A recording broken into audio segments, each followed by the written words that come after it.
Think we're going. Think we're good to go. Over. If you want to go ahead and introduce yourself, who you are, what you drive, and where you drive it. My name is George Krapivko, and I drive in B46 currently. I also have this 13 that has been a shelf basically for a while, and then I have another secret project that's coming up, but you'll see later. Secret, huh? It's kind of secret. Yeah. That's a secret. Okay. Well, is it a sedan? No, it is, and no, but it's a modern Gotcha. BMW. It's very much related to your BMW, Very much related. but it's not. Yeah. The same thing. Got it. Yeah. Are you building a wagon? That'd be sick. My practice Yeah. car, the car that I'm putting together right now, actually, I just finished coding it. And Zach from 22 helped me tune it out because it was auto, and I converted it to manual, 6-speed, all of that. It was basically like a bunch of leftover parts that I put together, and it's gonna be in like my practice car, so I don't stop driving while I'm putting together the real car. So Yeah. that's kind of I made that idea. mistake. Yeah. I've seen too many people stop driving and then they kind of lose interest in It's scary. yeah. And I see Yolan just getting down in the 2.5. I was like, I'm just gonna do that same thing. Not even gonna swap dude. engine, like but everything else is bulletproof on it. It has M3 rear end now. Yeah. It has like Heatmaker came out with E36 knuckles for it, and they hooked me up with that. That's And so sweet. it's 6-speed wagon E46. So it's going to be very simple car, but I want to drive it to the track and from the track, because like it's kind of every time I go to the track, it actually, like, if I have to tow it, like triples the amount that I'm spending on like things. So that's another way for me to like save some budget for the actual build, because that's very expensive. That's adding up. I did the same thing last year or the year before with the CTS, and I still ended up trailering it every time because every time I drove it out there, it would break. And I had a AAA at home. And then as soon as I got like all of the things fixed on it, like for it to be like a more reliable setup,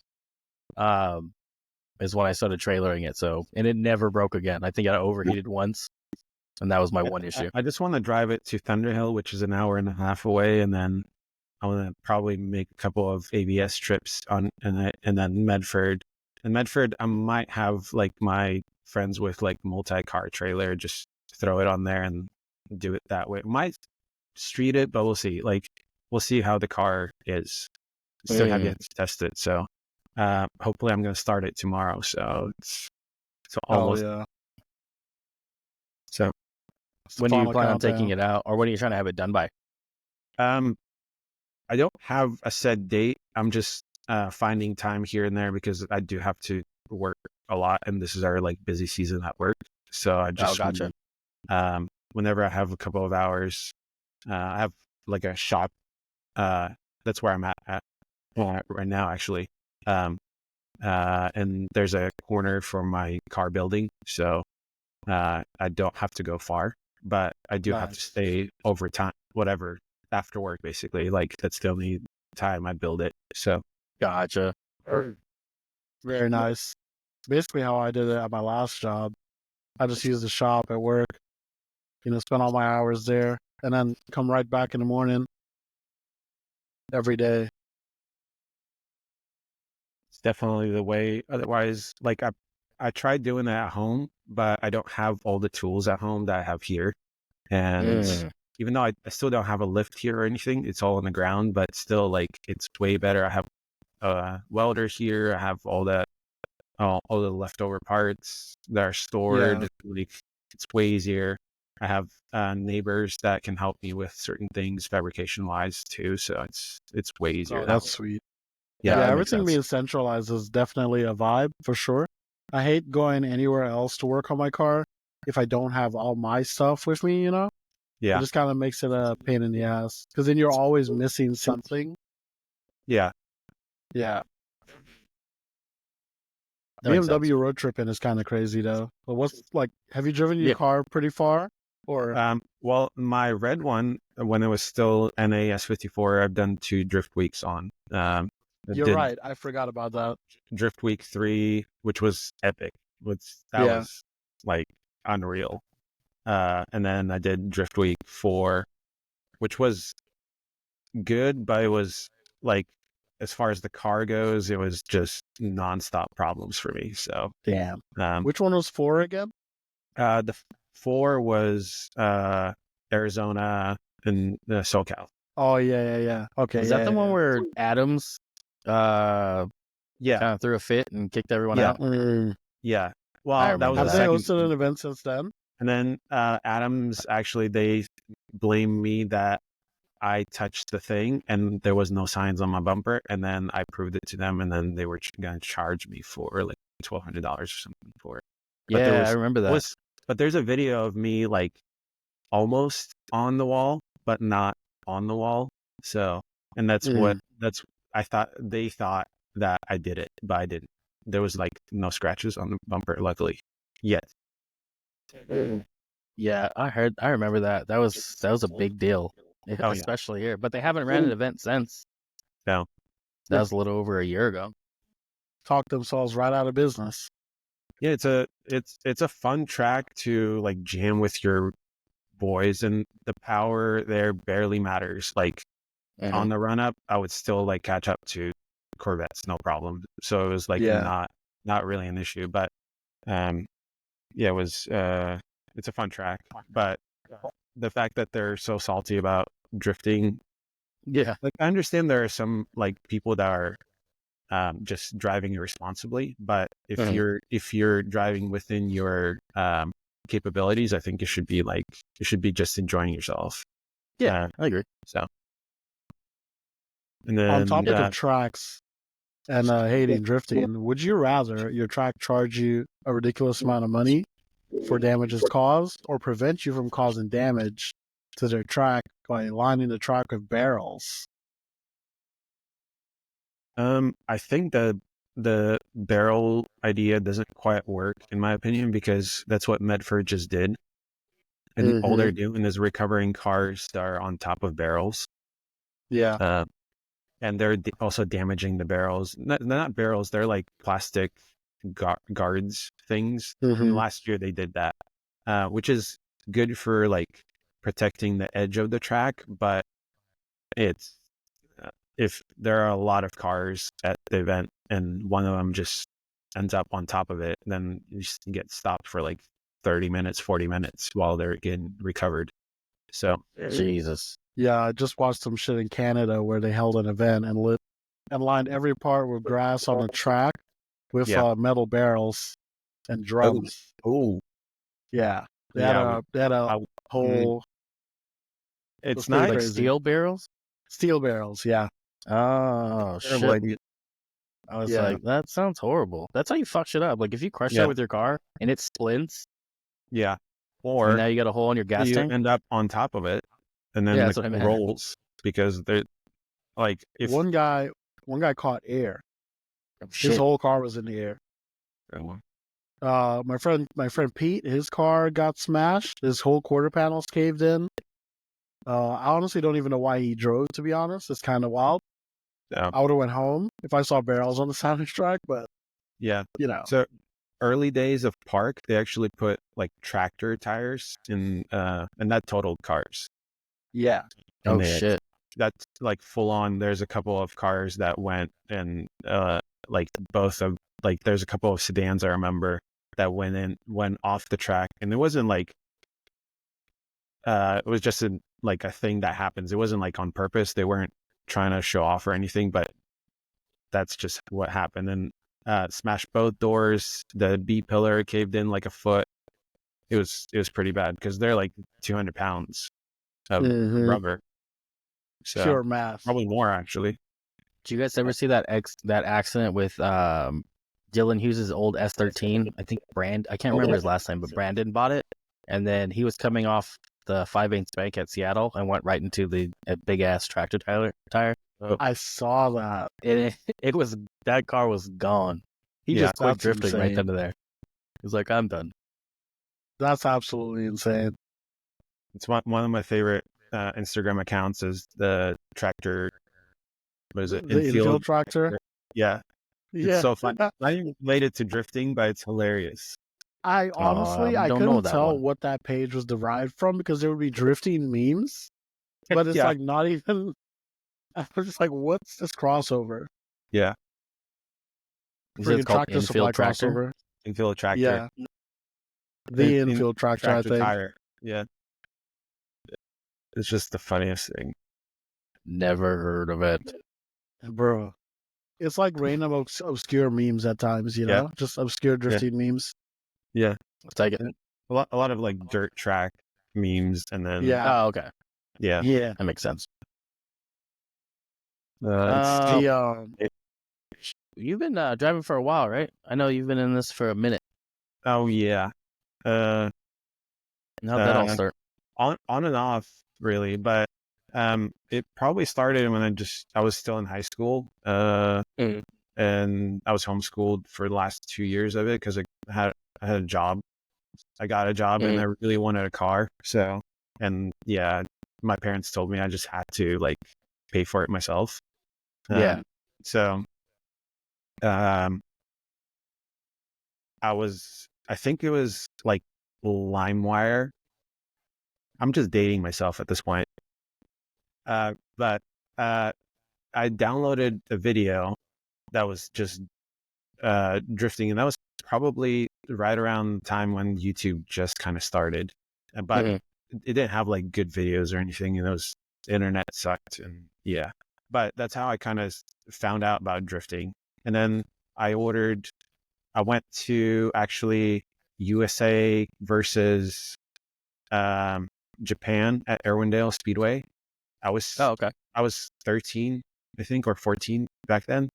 And it was 2008 or 7. Hey, dog. And They're a part of the show, sorry. And that's how mine is at home. And that's kind of how I found out. And I bought a bunch of like DVDs. I bought a Drift Bible by Kishi Tsuchiya, and that's how I kind of started like getting into it. And then bought an S13, ruined it, and then I realized that it was way too expensive for me to like actually participate in because I didn't have a good job. It was just like almost close to minimum wage, and it's not a good idea. And it had it was a stock single cam. It never worked right for some reason, and then I got an RB20 for it. That ripped for a while, and it sounded really cool. But like I said, every time I would show up to the track, like if anything were to break, like it would bankrupt me. So like the mental toll on me was like, this is not something like I enjoyed the actual like learning to drive, and like I drove mountains, and that was fun and all, but then I realized that I just need to do something with my life that like can actually support it. So that's kind of my story about that. And then started doing production. And started my own business, and that's kind of how I'm able to do it now. You do like studio production, right? No, I do live event production. So like conferences, anything large scale, festivals, concerts, lots of nonprofit fundraiser stuff, anything that's like a lot of people and requires like audio visual. That's what we provide, stages and all that stuff. Makes sense why you had that microphone. Yeah.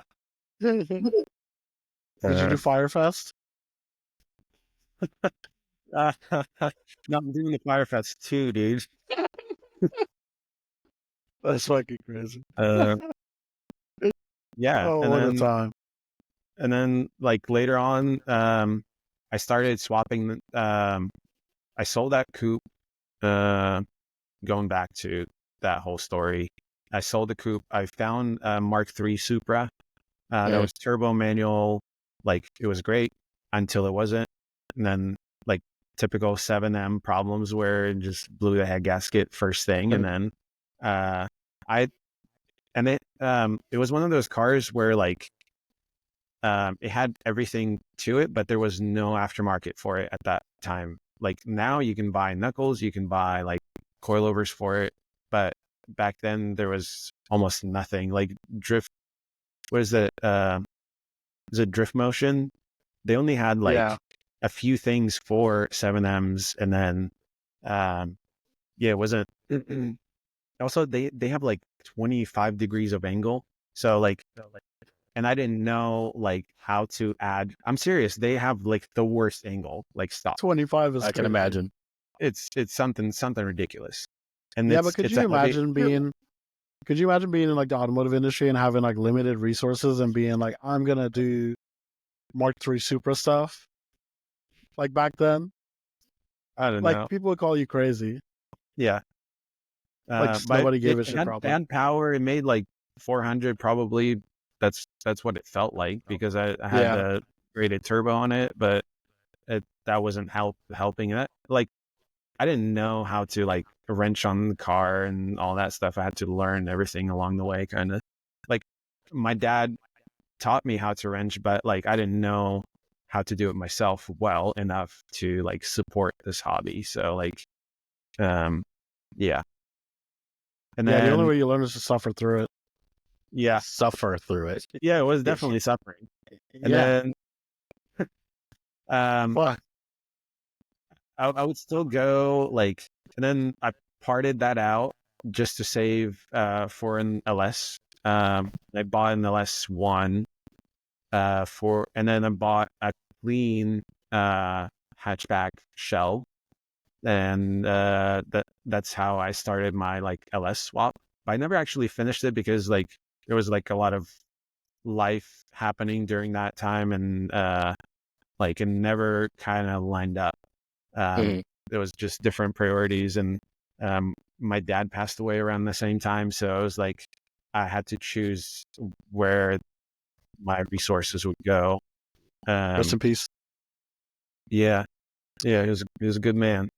Shout out. And then yeah, and then after that, I was just like participating, not by going just to Super D Cup. That's around that time. That's when that was starting to happen. Club Drift was happening around our area. It's like older, like events in Northern California.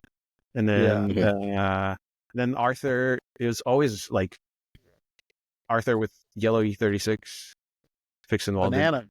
Yeah, banana. And then I don't have my coat with me, but I have one. Oh, the fixed and welded one. Yeah, Somewhere is over there. a great inspiration. And like we live like probably like 5 minutes away from each other, and we always like that's how we met, is like mutual interest in drifting. There's not a lot of people back then like that would go streeting together. I had a E46 that just literally had a welded diff and nothing else. And then at that point, he started doing the turbo build. And I realized that BMW is probably the way to go for me at that point, because like you don't need to do a lot of stuff to a BMW to make it driftable. Like it's still 200-ish horsepower. That's like more than enough for a beginner. And then aftermarket was already there, like coilovers were there. And then that's kind of where that all started. And then I bought my the red chassis that was originally silver, and started from there. I think the first season with that car was 16 or 15. Yeah. Yeah. So that car has been around for a while. Yeah. It's very tired. Like, I was just looking at it not like a week ago, and I was like, none of these panels line up anymore. Like, I tried, I tried so much, but like, everything is splitting, everything is bent, and like, And twisted, I assume. yeah, and also the idiot way that we tend to drive around here, it's also not helping. So Yeah. Dude, you got your E46 right before I got mine, actually. yeah. Apparently. That's crazy. And My Have you ever silver wrecked that one. thing? Huh? George, have you ever wrecked yours? I've wrecked it lightly. I've wrecked it uh ass first into a wall, and it wasn't that bad. And then I've wrecked in other people, but I've never like wrecked it like head on or anything else. Like, I don't know, I don't know how, but somehow it just all kind of lined up. And also, like, I always trained myself, like, even before I started drifting again. Like, I would go to like grip events in my ZHP. I had a 330 ZHP during all this time, and even then, like, people would teach me how to like properly drive, and always look where you want to go. And I swear by that. Like, lots of these like videos that you see, and they're wrecking because they're fixated on something. It's not because they're like lost control. So That's a good point. Hyperfixation for sure. I saw somebody do that at Grange once. Whatever the newer Miata is. no, This dude was teaching some chick how to drive, and then she was doing donuts just fine, and then she locked in on the fucking light, like the light poles that are there. No, She went fucking straight for it. oh no. I was like, Jesus. Dude, and it was a nice car. I don't look anywhere except the black top. Like, if it's not in the track in front of me, I don't Yeah. fucking see shit. Yep. Tunnel vision all the way down the layout. Yep. Like, also, George K. Technique study. That was really good. Thank you. Dude, Drew is such a clown. Honestly, I've been following that page since day one. That was Yeah. Drew right there. It's funny that he started that, even though during Drift Week 3 we went, like, I have actually a post on Instagram, and we had like 6 or 7 really close calls where everybody just went their separate ways and nothing happened, even though it was like a no shit moment in like a huge train of cars, like 4+ cars, and then like everybody just separated and there was like minimal contact.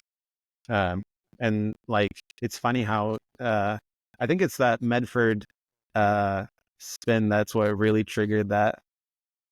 It's that famous one. I was gonna say, I was like, you were talking about not having any head-ons, but like that would have been a really close one for you.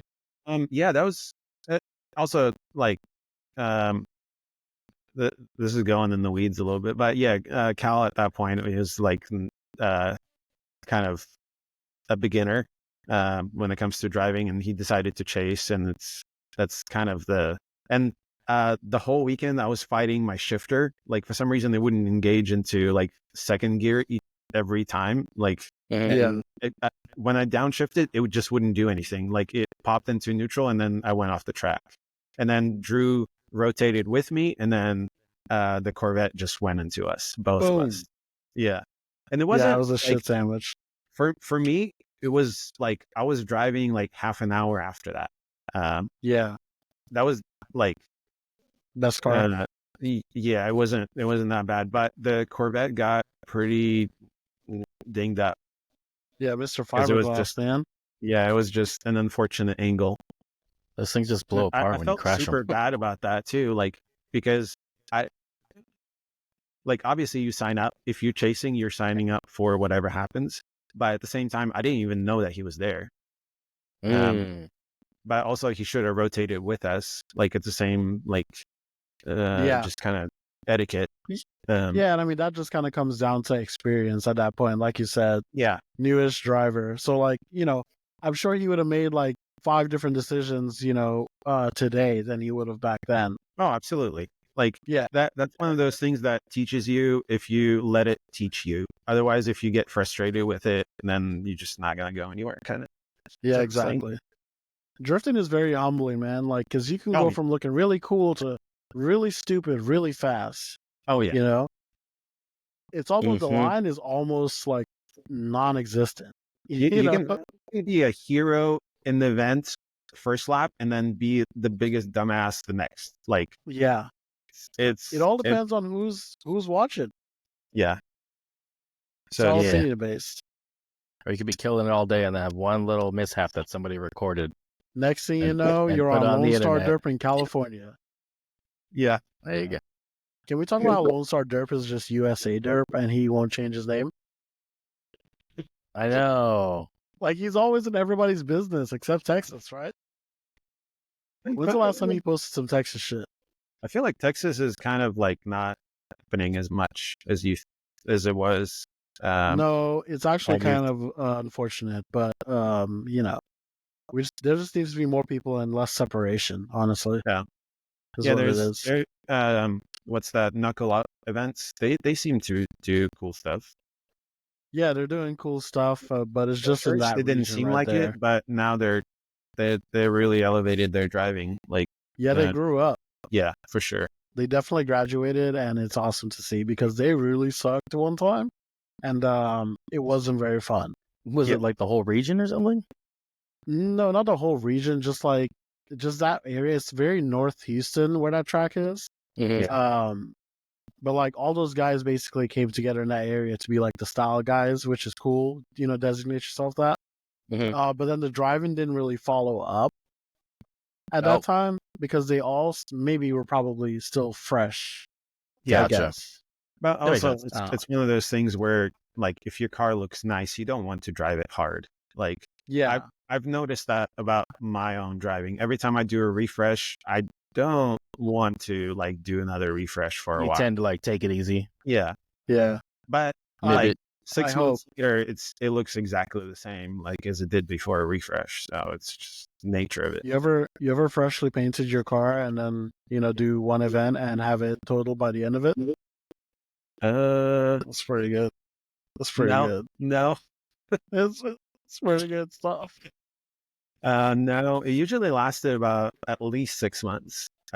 Like bumpers, that's not bad, but like everything else seemed to like stay together. Yeah, I did one event this year and I had to do an entire suspension refresh on my car. Oh shit. Yeah. Which was pretty crazy. The only person I've seen do that where they just finished like of refreshing their car, I mean paint, body kit, everything, and they blew all the panels off at Grange was Aaron Velasquez. Oh, honestly, immediately. Honestly, swag. Yeah. I feel Christ. It's like the epitome of just like throwing a fucking stack of money into fire. He's one of the only guys with an RB that runs. Yeah, he runs hard too. He drives hard. Yeah, he does. Yeah. I respect anybody that can keep an RB on track in 24, honestly.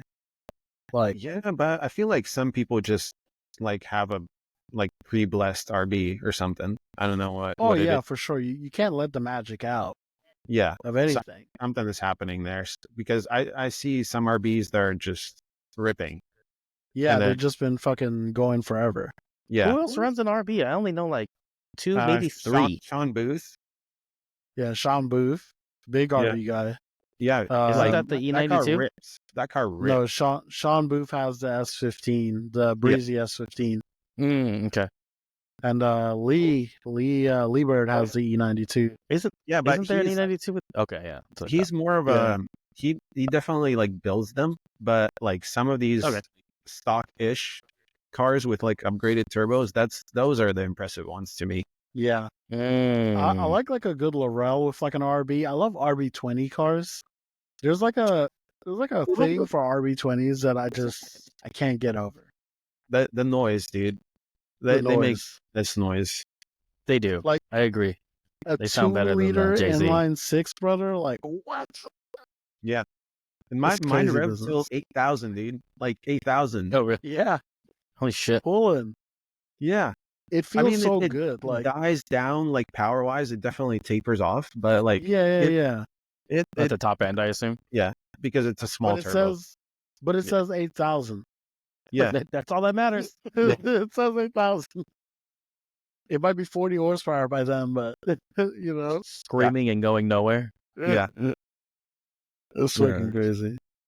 I only knew one guy. He had an S13 with one, but his was like definitely a backyard swap. No. Like they did it in the mud. Man, It was not great. That's how I had a friend do an RB swap in the driveway like a week before an event, and they were like finishing putting the trans in the morning of the event before we drove out, and it was honestly pretty Nice. wild. I've learned not to do that ever again. Like I've learned Yeah, it sounds to terrible. cut my losses at some point because I've done that and I was just miserable every time. I think that's Yeah. what wears you out. That can Yeah. definitely Yeah. wear you out. Like Yeah, when we when were you're really just young though. yeah, that's a different Yeah. scenario. But when you have like responsibilities and you're an adult and you have a car that needs to be finished by a certain event, it's not good. It's mentally call it's some like favors. yeah. Yeah, honestly, I really don't see it anymore. It's kind of embarrassing when you like tell yourself, you're like, gotta get this car done, dude. Fuck. And you're like up all night. You gotta be at work and shit. Now you're at work all drowsy. Like, look at this guy. Yeah. It's kind of lame when you think about it. Also, you miss so many things because I think the reason why I blew up my S54 was like a wiring thing onto my fuel pump. And yeah, it's like it's one of those things where I had to make winter jam with the turbo, but I didn't have enough time because it was same thing. It was our busy season, and I was just pulling like 20-hour days, and that's a terrible recipe. I'm not doing that again. Like no, Worth it. yeah, it's not worth it. Even if like you have like obligations to somebody, just call them and talk to them, dude. Like it's really not worth it. Yeah, because I mean, the event went on without you too. I mean, yeah, exactly. they still drove. Everybody drove, and you know, yeah. for that. So, yeah, it was, but going back to my car, the full story. Yeah. It was 3-liter for a while. It came as a 330, and then I came up on S54 swap that was like complete, and it was a steal. Like by today's standards, it's a steal, but back then it was just I basically paid $1,200 for a full S54 with the transmission. Damn. How'd you get that? That was 2017. So yeah, that was not today's prices for sure. Yeah, no, yesterday's price for sure. Yeah, dude, Andrew always finds those stupid fucking deals. I don't know how. There's still somewhat like you can still find a decently priced S54, but it's just it's still going to need all the maintenance to it. And then I had to learn that engine because it's definitely like involved engine as far as like it's not the same. all the things that you have to do to it. It's not very many. All you have to do is Vanos and bearings, and then mine ripped like for 6 years NA at like 8,600 RPM. So like it barely caught a brake ever. So like I had a few issues where like the Vanos solenoid was acting up, and then I blew the head gasket the last day of park on Drift Week 3.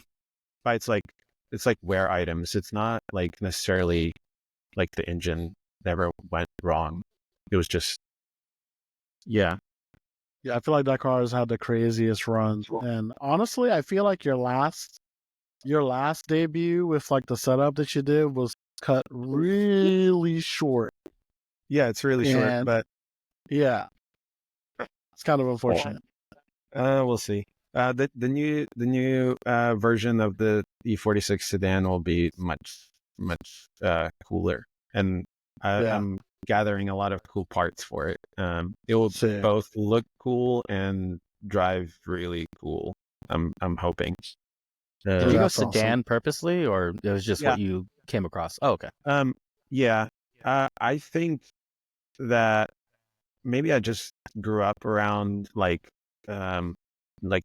normal cars, and I also grew up like watching rally car racing, and it's most of the time like one of my favorite teams was the 555 Subaru team, and they had a legacy, and it was always a 4-door. So for some reason, like I always saw that as like a better proportionally looking, like somehow it looked more better somehow. I don't know how to like, and then with E46, unless it's an M3 chassis, the coupes don't really do it for me. Like unless it's wider, it like somehow it looks, I don't know. Sedans look better with like, all you have to do is put an M-Tech kit on it, and all of a sudden, like you have a really good looking car, in my eyes at least. And then they're lighter by like, I think 70 or 80 pounds. What? Yeah. Just Yeah. I wonder if that's lighter, like when you get through, like when you actually build, let's just say like a full on is lighter. Yeah. Because okay. the coupes, and they're also like better. They're more rigid because of the B pillar being there, and this and it's because even for touring car racing and all the stuff that they did with BMW, they use sedans only. I know it was tied to the rules mostly, probably, but it was still like it was a more stiff chassis but coupes have more floor in them. That's where this like 80 pounds or 70 pounds comes from. I didn't know that. Yeah. Do all of the E46s have the same like subframe issue, both sedans and coupes? Yeah. Oh, really? Okay. But it's funny how on my ZHP I didn't have that issue at all. It was a 2000. Okay. I still reinforced it, but there was signs of it. But some early cars, they just like literally fall out of it. Like the whole subframe just falls out. Oh shit. I've seen that a bunch. My friend Anthony got fucking gypped. He got fucking ripped, buddy. Like he bought the worst possible car I've ever seen in my life. Like it's actually insane. We were just talking about this the other day. Was it from Auto Handler by any chance? No, he's in Florida at that time. But the kid filled the trunk up with a bunch of bullshit and spare parts or whatever to hide the fucking fuck shit that was going on below. Oh no! Like, shit! Like there was literally like metal frame beams holding shit in. I would have to find some pictures, but it's wild. That's crazy. I remember when I did mine, I didn't have an issue with it, but I read so many horror stories about it, like with the rear subframe, and I was like, I'll just put them in. But there's no like signs of cracking or anything. Another thing that happens is if your bushings are worn out on the subframe itself, you get back and forth movement, and that's what actually probably rips them out, in my opinion, because that gives you like leverage to like every time you accelerate, every time you stop, every time you accelerate, every time you stop, and that kind of like shakes it to death, basically. But like all of my cars, obviously we're in like California, so we're like spoiled when it comes to car condition. Like we don't have rust or anything, so like but like some bushings get like dry and just fall out. So as long as you probably as long as you do that, I think and also it's not that difficult to do. Like the like, yes, it's kind of annoying and it's dirty. It's a very filthy job. It's a little labor intensive. Yeah. But like I power washed my car before we did mine. We didn't even drop my tank or nothing. Yeah, I don't drop tank anymore too. Like I've done it first time I did it. But then I just lowered it a tiny bit so I can get the welds from the back a little bit. And we lowered it, put some wet towels and shit on it. Some welding blankets. I did not think of that. Yeah, the wet towels, dude. When I was welding in my cage on the car, so the base plates go right there where the tank is, or right where the tank would meet where the seat would be. So I was like melting through it because I'm not a good welder, and everything under there, it started smoking. So I started freaking out like every 30 seconds. So what I did, it took me probably like 4 hours because I would go back and forth to that one. I would just like do a quick little weld and then move on. Was it cage fit? Yeah. No, nice. It fits super tight too. That's what I got for my new sedan, and I can't wait to install it. And like it's every time I see one, it's the best fitting cage. It is. The only thing that it didn't come with was like the harness bar. So you have that bar, but it's not for your harness because my seats, like the holes for the seatbelts are up here, but the harness bar, or what should be, is down here. Yeah. So it throws that off a little bit. But I spent $40 on a piece of tubing that I'm going to cut up and weld in for the harness bar. So yeah, another thing that you want to be mindful of, and I think they mentioned that, is once you get an actual seat, to make sure the harnesses are straight. They're not going down with the bar.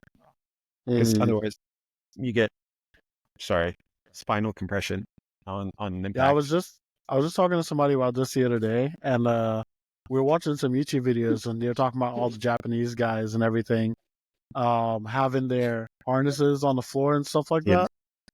And I was looking at it, and I'm like, yeah, they literally can't even reach the shoulder hoop hole anyways.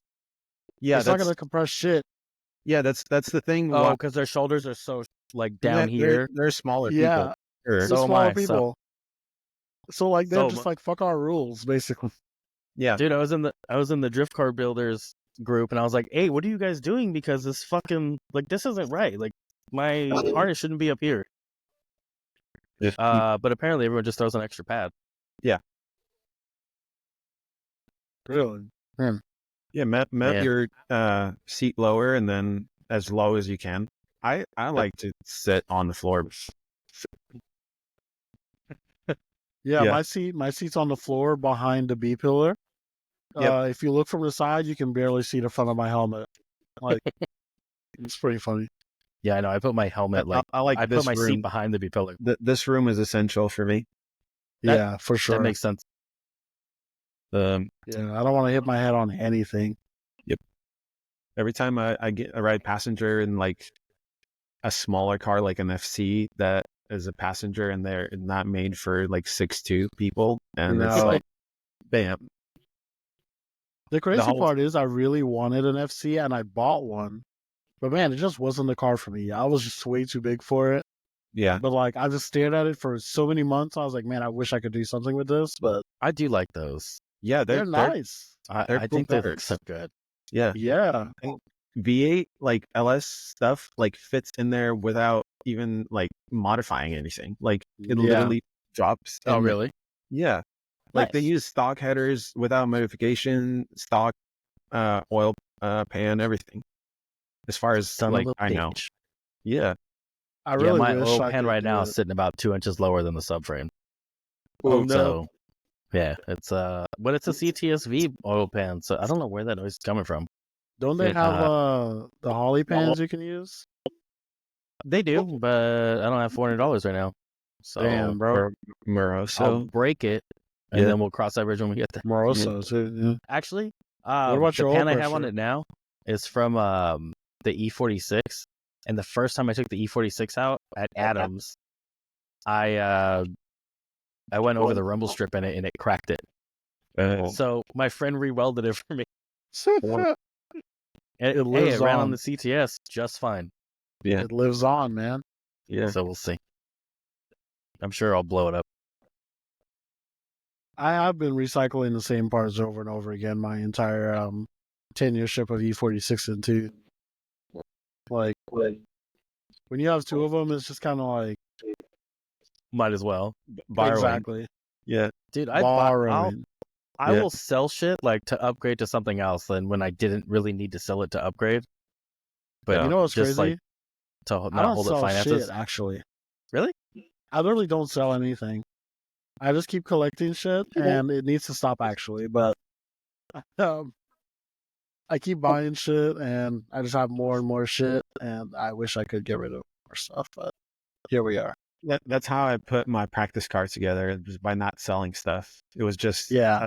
like I had an M3 subframe. I had a 410 diff that was like gnarly, like racing diffs, everything, like a rebuilt fresh. And we'll see how I like the 410, and then if anything, I have a 3.6 for it. But and then the 6-speed was just laying around. It was just like a spare, but it's not a spare. The And then spare. yeah. And then I had like M3 brakes, and I had some coilovers that were just random. Like I pieced them together, and I'm sure it's gonna work. My dumbass sold. I actually sold one thing recently. I sold my ZF. I have a ZF that was sitting in my old car, and some guy that I know was building a turbo Miata, and he wanted to swap to ZF trans in it. Anyway, sold him the trans. I was like, all right, finish your build, whatever. He's like, I'm on a deadline. The car still doesn't fucking run to this day, and I really want my transmission back, honestly. But Yep. I'm kind of scared. I'm running on the Getrag, and I'm on borrowed time, I'm sure. Brave. But I've been on it You this did entire what? time. It must be really nice to drivetrain then. I mean, I am kind of. I Well, you do guys like the running? smooth inputs and stuff like that. I don't really clutch kick a whole lot in like weird places. Only on like, out the corner, stuff like Yeah. that. Yeah. But I'm never Yeah, but like, your car setup looks like you don't do that though, because every time I see you drive that thing, you just see the whole back end just Yeah.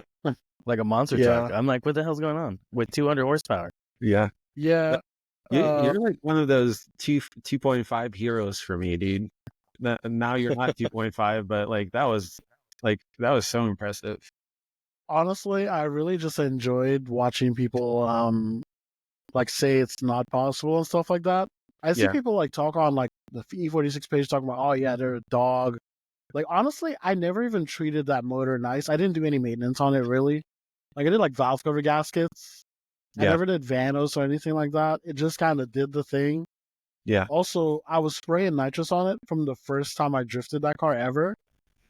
I went to my first event. My friend, like, literally, he was supposed to wire up the car while we were at work because it was in one of his bays, and he never did it. He waited till we were at the pits in the event to start wiring up the nitrous. So I waited like an hour and a half. I finally get out there. I spray that bitch to the fucking moon. What Like, was and it? Like a 50 shot? it was a 75 shot on the 2.5 stock tune, and it honestly it hit so hard the very first time. I was in disbelief. Like No. it was, if you It watch was like dry. that, Was it like Fast and the Furious? Like, Was it dry? it's a wet shot. No. But it's funny. It was on a watt switch, so like when I floor it, it's just like, boom. Here Yeah. comes the boom. You know what I'm saying? Yeah. I ran it on a 235 Valinos that time, Valino Grivas, and they were at like 60 psi. So it was just a smoke show. It was kind of crazy. It's the best tire. Like it really is. Yeah, Like I think you're I've done an entire lap around mid pond floor spraying one time. It's absolutely crazy. Yeah. Just never Once let I off. went to 265 tire, like everything, like non-M would just fall apart. Like I would oh bring really? diffs with me. Yeah. I would bring diffs with me to because I would smoke pinions. Then axles. Axles were fine after I installed the delay valve back in, but I was still shear pinions. Like they were just not happy. And then I went to M3 and never had that issue again. I started running 265s in like early 23 at that spring break event. Basically, I got a set of Kendas from Duarte because he had some he took off of his car, and I put him on. I ended up having to battle him in the comp on his tires that he gave me. Oh yeah, you told me.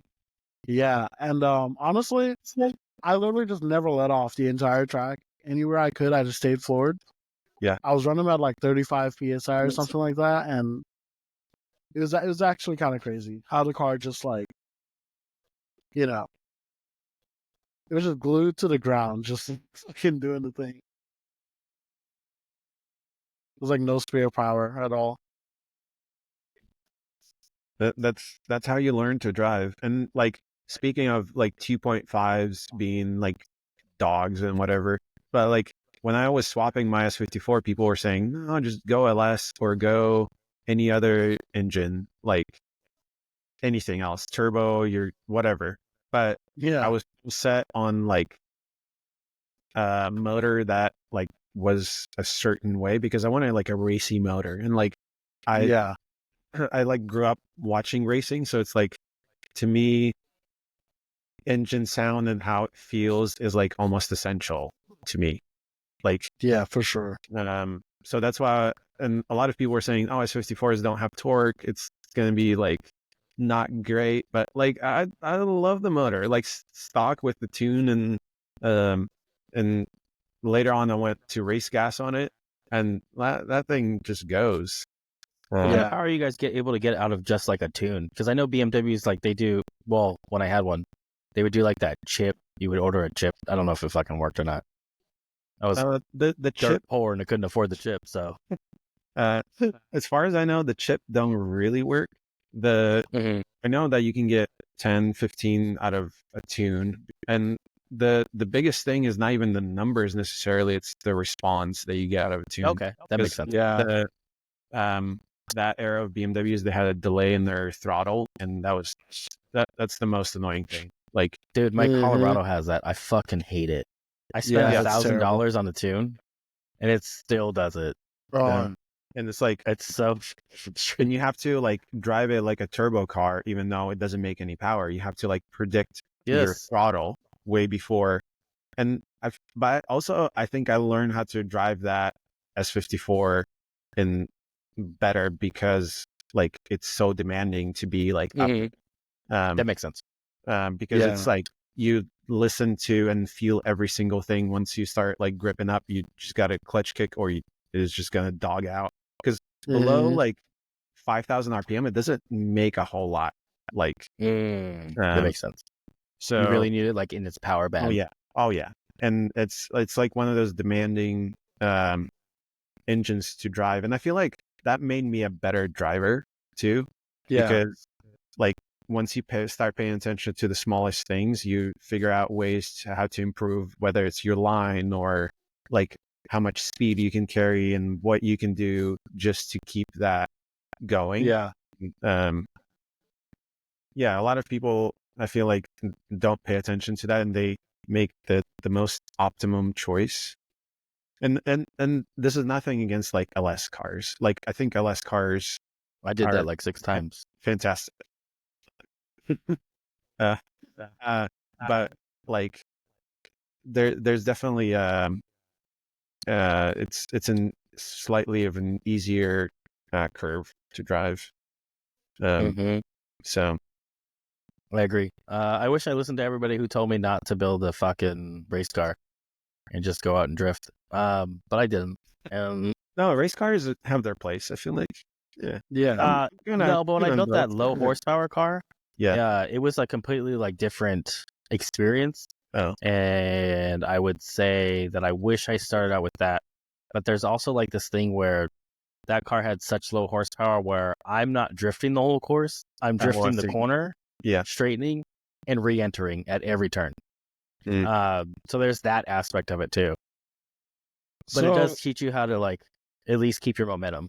Yeah. So I was about to say that brings it into the point where George was just talking about how some people learn how to make everything, basically nothing is wasteful in the run, and everything you do leads towards your next goal.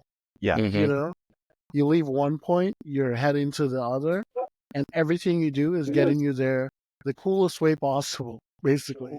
Also, like, I think you should obviously look cool. You should have style to it, but at the same time, you have to be mindful of your capabilities of the car, because, like, yeah, S54 sounds like it makes a lot of power, but it makes it in a certain window. Like, it's like, so you definitely have to be like on it. Like, you have to be focused. And it's like, in the lead, it's one thing, but in the chase, it's even worse, because you can't really left foot brake with the car that makes like 250 pounds of torque. Like, it just works. Yeah. As soon as you start to disrupt it, it's like, hey, man. Yeah. I got hey, I can't. I'm quitting. Yeah. Yeah. I'm tired, boss. Oh man. No, but for real though, like, it's like one of those days at work. You're like, I'm going home. That's how your motor feels. Yeah. I'm tired, boss. I'm tired. But seriously though, and then it really comes down to being around people that just, shit excellence when they drive. Because, like, if you follow somebody that's really good, you'll have the best time. Oh yeah. Even if they're gapping you, bro, you can fucking drive as fast as possible, trying to chase them down or stay with them, and you're just like 110% like raw ability, just coming out here. And that's why I always tell people, drive with people that are way better than you, but make sure they know if they let you. Yeah, if they let you, but talk to them outside of the car too. Like, that should be an etiquette thing that I always tell newer people. Just talk to people outside of their car, because if you don't, in your first interaction, when you do something stupid, you're just gonna be that guy, and nobody likes that guy. Nobody. I don't know what side of the internet those guys are on. I don't get it. Where they just like, let me jump in behind this guy, and it's always some dude with a 350Z with no front bumper. I don't know why, but it's like it's you. Triple bash bar. Yep. I don't understand that. Like, just talk to the guy. I had some guy that was pitting right next to me, and I did not love the way he drove, but he decided to chase me, and he almost hit me like 3 times. Yeah. I was like, that's something too. Could you just finished imagine this like fucking car. being forcefully like pit up with somebody, and then boom, now you're cool, but then you get on track and you're like, oh, like, well, we didn't even talk about this. We there was no conversation. We should be doing this. Yeah, sounds kind of crazy. Also, another thing that like people, like newer people that I'm noticing do this a lot is, they try to push, and I'm all for that. Like, obviously you need to figure out how to drive better, but like, they drive 120% of their ability, and it's a recipe for disaster at times. Like, and it makes it difficult for me to, like, have a good run without being worried about just being torpedoed by somebody. Yeah, for sure. I think the fun thing too is like trying to get people to understand where they stand, or not just people to understand where they stand, but realizing where you stand as a driver. You know what I mean? In comparison to, like, let's say the rest of the people around you, it's something that's kind of hard to, for people to admit sometimes. Yeah. And it's sucks to admit. And another thing that I noticed, in like the West Coast scene, is we don't have tiers and like classes. Like, I know that people on the East Coast and like English Town, they have like ABC, I think. Yeah. And then that gets rid of all the ego part of this, because if you're in the wrong group, and you can't really drive in the wrong group. And then you can't really drive with people that are there. But once people notice that you rip, you graduate to the next level. That gives you like a ladder, like a natural ladder that helps you actually progress. It's also an incentive to progress. Oh yeah, absolutely. But at the same time, some people think of it as an ego thing, and they're like, "Oh, I should be in this," but but show it on the track. Like, just don't. Yeah, that's fair. Yeah.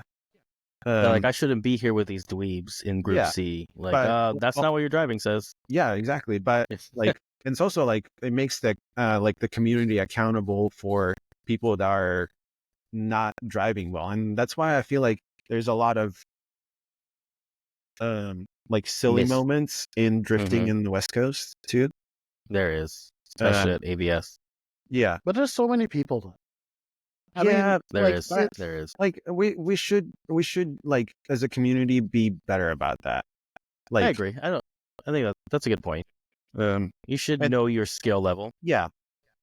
And yeah, I think there's just so many scenes, so many groups. I'm sure it's just probably hard to filter. You can't get everybody through the filter or in the filter to try to protect everyone because there's just so many different perspectives. I feel like, but like now, you said, the classes and stuff like that.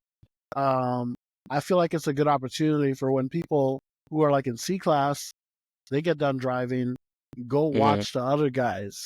Yeah.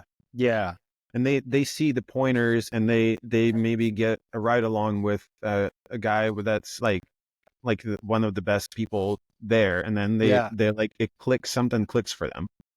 Yeah, exactly. That's how you can graduate. But like you have to have that, like you have to see it that way. If you have ego about it, then it's not going to be. You can't be. You have to be open-minded about it. You can't be like narrow-minded or closed-minded towards a situation. But the same thing goes is like, let's just say you are a C driver, right? And you're having problems with your car. Maybe you don't necessarily have the time to go look at what other people are doing. That's a perspective. There's that. You know what solves all that? A sim. It does. Maybe. It might not solve it, but it'll help you. It'll help you for sure. Yeah. I'm a believer in the sim. Mine's right behind the camera right now. I use it. That thing stays holstered. You know what I'm saying? Do you use a sim as well or no? Yeah, I have a setup, but it's not like dialed in correctly. I drive it the way that it is, but it's far from ideal setup. Like I'd still need to have a friend of mine, Julian. He's very good at like setting up sims, but he's like so busy and so ADD about stuff that like I've been begging him to do it for like last 6 months. What is it? It's a full fan attack. Like fan attack? Yeah. You should sell it. No, it's great. They went bankrupt. Yeah, but like so did Recaro, so did everything. No, but the thing is, it's like their quality has been declining for a little bit. But I do get what you're saying. They are a great band. They had been on top of everything for me for a long time, but it's really sad where they ended up currently. But I feel like they'll figure it out. It's a German company. Hopefully. They know the way their mindset. Germans, they don't quite quit. Like nah. Yeah. They never do. I have faith in it. Like the thing showed up broken, like from the box. I had to send it out for service. But after it got serviced, it rips, dude. Like it still doesn't feel anything like a car to me because I never learned on a sim. So like I played computer games like with a keyboard. So what about it doesn't feel like a car other than the fact that there's no motion? Yeah, that I drive by feeling the car and obviously my feet, my ass, and my hands, and then vision and audio is an addition, but it's not I don't think that's the main thing. That's what I feel like separates people that are like taught that learned on the sim versus but it's kind of like you have to use your different part of your brain almost. But I'll get there. Probably. I will say that I've been sim drifting for a long time. Before I actually drifted, obviously. Yeah. And I think I only got really good at sim drifting after I got good at real drifting. Yeah. Because makes sense. Like I always sim drifted, right? And I was good. I did competitions and shit like that. I'd win stuff. Yeah. But like I feel like after drifting my car like for a while, actually like got better at sim stuff for sure. Like got more in depth. You know what I'm saying? Like That I makes started sense. getting able to tune better, shit like that. Cars feel exactly how I want it to feel. It's just Oh, dude, I can I can like nerd out on setup and real car. Like that's my shit, dude. Like, yeah. Bro, yesterday we were on Discord and we built my friend Bobby's Mustang in like an hour and 30 minutes. Like top to from bottom to the top, yeah, like livery and everything. And we drove it the entire day till like 11 o'clock at night. Just like a 240 horsepower Mustang for Jesus. hours. It was a What two is it, valve six Mustang, cylinder? like a Oh, never mind. two valve, yeah. SN95. Yeah. Just I like those. I hate that I do like them. dude, 60% weight distribution, just fucking sling that thing around. Yeah. Yeah, it's not the same chassis, but my father-in-law has a 96 or 98 Cobra that I'm always stuck working on. But I've learned to like the car. They're I think really not they bad. look cool. Yeah, but the problem is, I feel like they're too front heavy. I honestly think it works for him. Yeah, The way I when I drove it, it was honestly quite an experience. But his car is set up specifically how he set it up. You know what I'm saying? Oh But wait, is that the green one? yeah, the green one Okay, with the I white know what you're talking wheels. about. Yep. Yeah, I really enjoyed driving it. Honestly, like I was having a lot of fun. Like I mean, it didn't feel exactly how I thought a live axle would, solid axle would feel. But it was definitely a good feeling. I'd say the steering was a little weird. Obviously, the Scotty D kit. yeah. But it was all right. We're not allowed to say nice, mean things about him. Don't. I didn't say anything mean. He Okay. doesn't even know it anymore. Whatever. They changed his name. Yeah, Yeah. is actually a good friend of mine. Like, is like I met him through a mutual friend of mine that does CNC, and that's how we kind of met. But yeah, That's sick. What happened to him is kind of messed up, dude. Yeah, I watched a whole video and I was texting Gerald. I was like, damn, this is crazy shit. Yeah, that is pretty crazy. But a lesson learned: never do anything without something in writing. Yep. Yeah. I do contracts for a living, so I'm like, I won't touch nothing Yeah. without something in writing. He took bro code to the fucking grave, man. That's crazy. Dude, that's probably the worst business move. If you guys are ever going to do anything anywhere, I even do like now, I won't take a sponsorship, quote unquote, without it in writing. This way we both know what we're getting in this deal.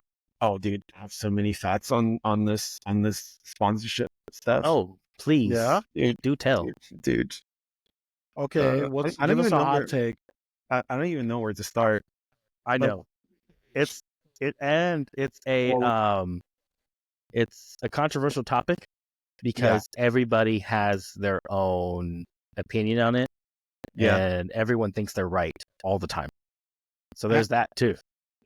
I feel like since I've been like kind of on this break, I actually thought about like drifting, and like I've been watching.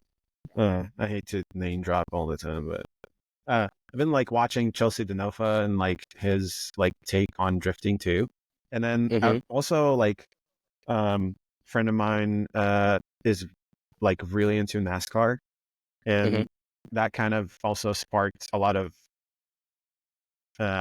like thinking behind like why is drifting so big but it's so small? Like, Big because you're in it. No, yeah, no, but at the same time, it's like think about like how cool drifting is, and why is it such a small thing still? Because it should be like that. Going back to that video, I don't know if you watched Aaron talk about with Chelsea about like how he barely makes like a decent start of it. And like a college degree. He's a champion, dude. Like that's wild. Yeah. But I think I like gave it like I don't know. It was just in the back of my mind all the time is like, the reason for that is probably because we kind of sell ourselves a little too cheap. Short, yeah, for sure. Yeah. And when it comes to sponsorships, and also another thing that I kind of thought of, and this might be actually a very hot take. I think that influencers, like the ones that take up all the like budget from like automotive brands, I think they're not thinking big enough. Like if you look They're at staying in a box. yeah, they're staying in the box and they're like being good boys. No, I'm serious. Like, Yeah. I get it. I agree. think 100%. about Yes. like NASCAR. Like, and I know NASCAR is like, oh, NASCAR is huge, but also why are we not reaching out to like brands that are not related to drifting at all? Because They wait for people to come in. yes, They only wait for people to come in, and then they're like, "Hey, everybody, come get a piece of this," yeah, but and also then it's like gone. the only thing that I see now is like Air Force, Formula Drift. Everything else is like I've looked through like liveries and things, and then there's Mr. Cool, like in Formula Drift, I'm talking. Yeah, yeah, Like, yeah, yeah. But everything else is like related, like Pennzoil, like AutoZone. Everything is car like centered. It's not. None of it is like you're asking a car company that is like, for example, I don't know, something that's close to me. I guess it seems legit garage. Like they're two cool dudes that started the company and they're trying to make cool stuff by themselves. It's a small business. Like I run a small business, so I can kind of relate to that. But also asking them to say like, oh, I want 100 grand a year for this. It's kind of in the way you're not adding to the scene, you're just taking from it. Yeah, exactly. Agreed. 100%. Yeah, But another thing is like it goes step further from that is why are these influencers, they create this brand, and I'm not jealous necessarily because I make my money elsewhere. I don't envy them in that way because they do have obligations and so on. Like but at the same time they're not thinking about the scene. Like if you're not adding to it, you're taking from it. Does that make sense? yeah. I mean, you're taking the same thing from the scene, sprinkling it back. You Yeah. know, And then you're over. pretending, well, okay, this is going to be, it might get clipped. Hot But take. yeah, but I'm seriously, clipping the like, shit out of it. I think you're just taking from the scene, creating somewhat of a brand, but you're not, what, like, honestly, Elevating. I'm not, you don't have to answer to me. You don't have to answer to like any of us, but like to your own self. What are you adding to the community? And like in the way that like, oh, you printed some shirts. Okay, cool. Print in some shirts. But like, Yeah, what's, with your brand.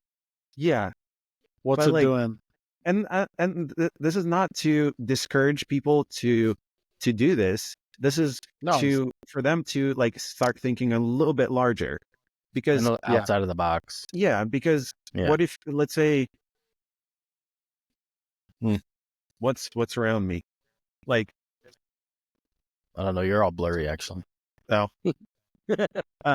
Pellegrino. Like, what if you get them involved? Like, Yeah, that'd be great. I know, but like people are not thinking about that. And I it's agree. like, and there's so many ways of like market to that, and then there's more like there's so many cool ways that you can activate and actually like you use that fund to actually make drifting bigger, because all of a sudden you have their audience and you have your audience, and yeah, it's And everybody's eating. that's the thing that I've been like really thinking about, and because I think it's unfair for me to how small like my like racing program is, and to like, I know I can deliver for the stuff that I am being like helped with, and like all of my sponsors, but like I don't want to ask for them to like stretch their own like business and put themselves in a weird position because they agreed to do something. Like, I know obviously Right. they can pull out at any point too also, but it's still a weird thing where you're not really like, as a driver, and especially like the larger people that have a big audience, like why are they not thinking like NASCAR big? Like, why is there nobody is reaching out to Tide, for example, like, or whatever it is?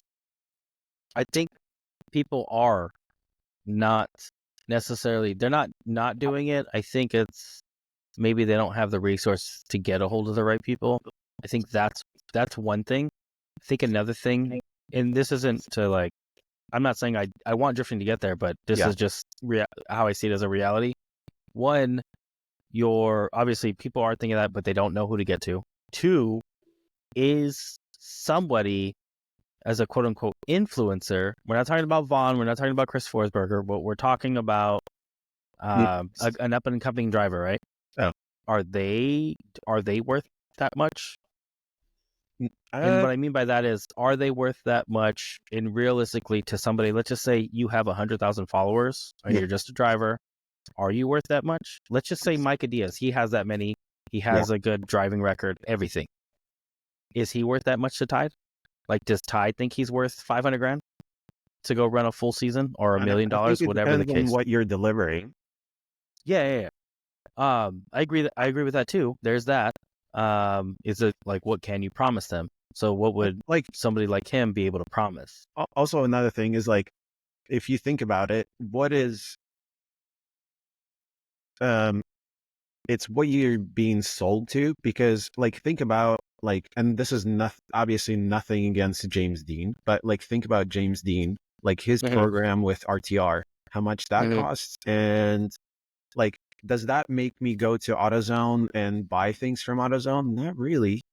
Like, I go there because I have to sometimes, but it's not like it's not gonna make me like, oh, James Dean is there, so I have to. Like, somebody sold that perception.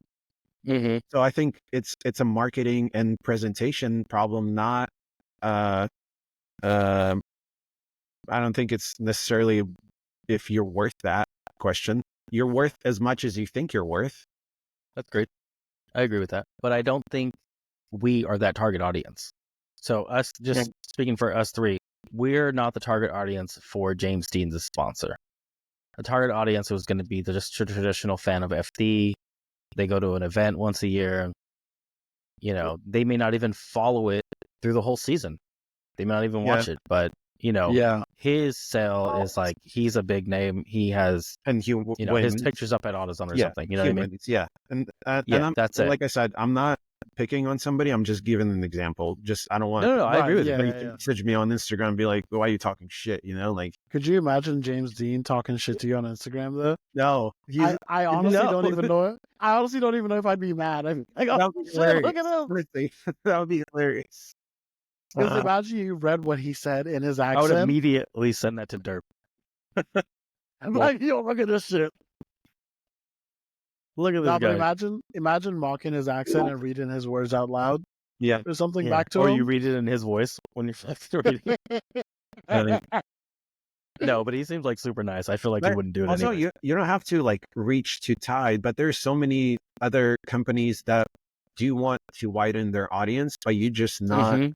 You're not. It's just not happening. Thinking. You're just not. To another point too, I think. I also I heard Nate Hamilton talk about this too. It wasn't always about what you can offer to the companies. It's usually too about what they need. Yeah. Like, asking, like, he said something about just literally asking them, what the fuck do you need from me?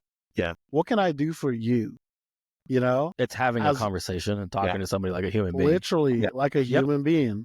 Mm-hmm. Yeah. Because you don't have to come forth you don't have to come forth with this great grand scheme and idea of like what you can offer them.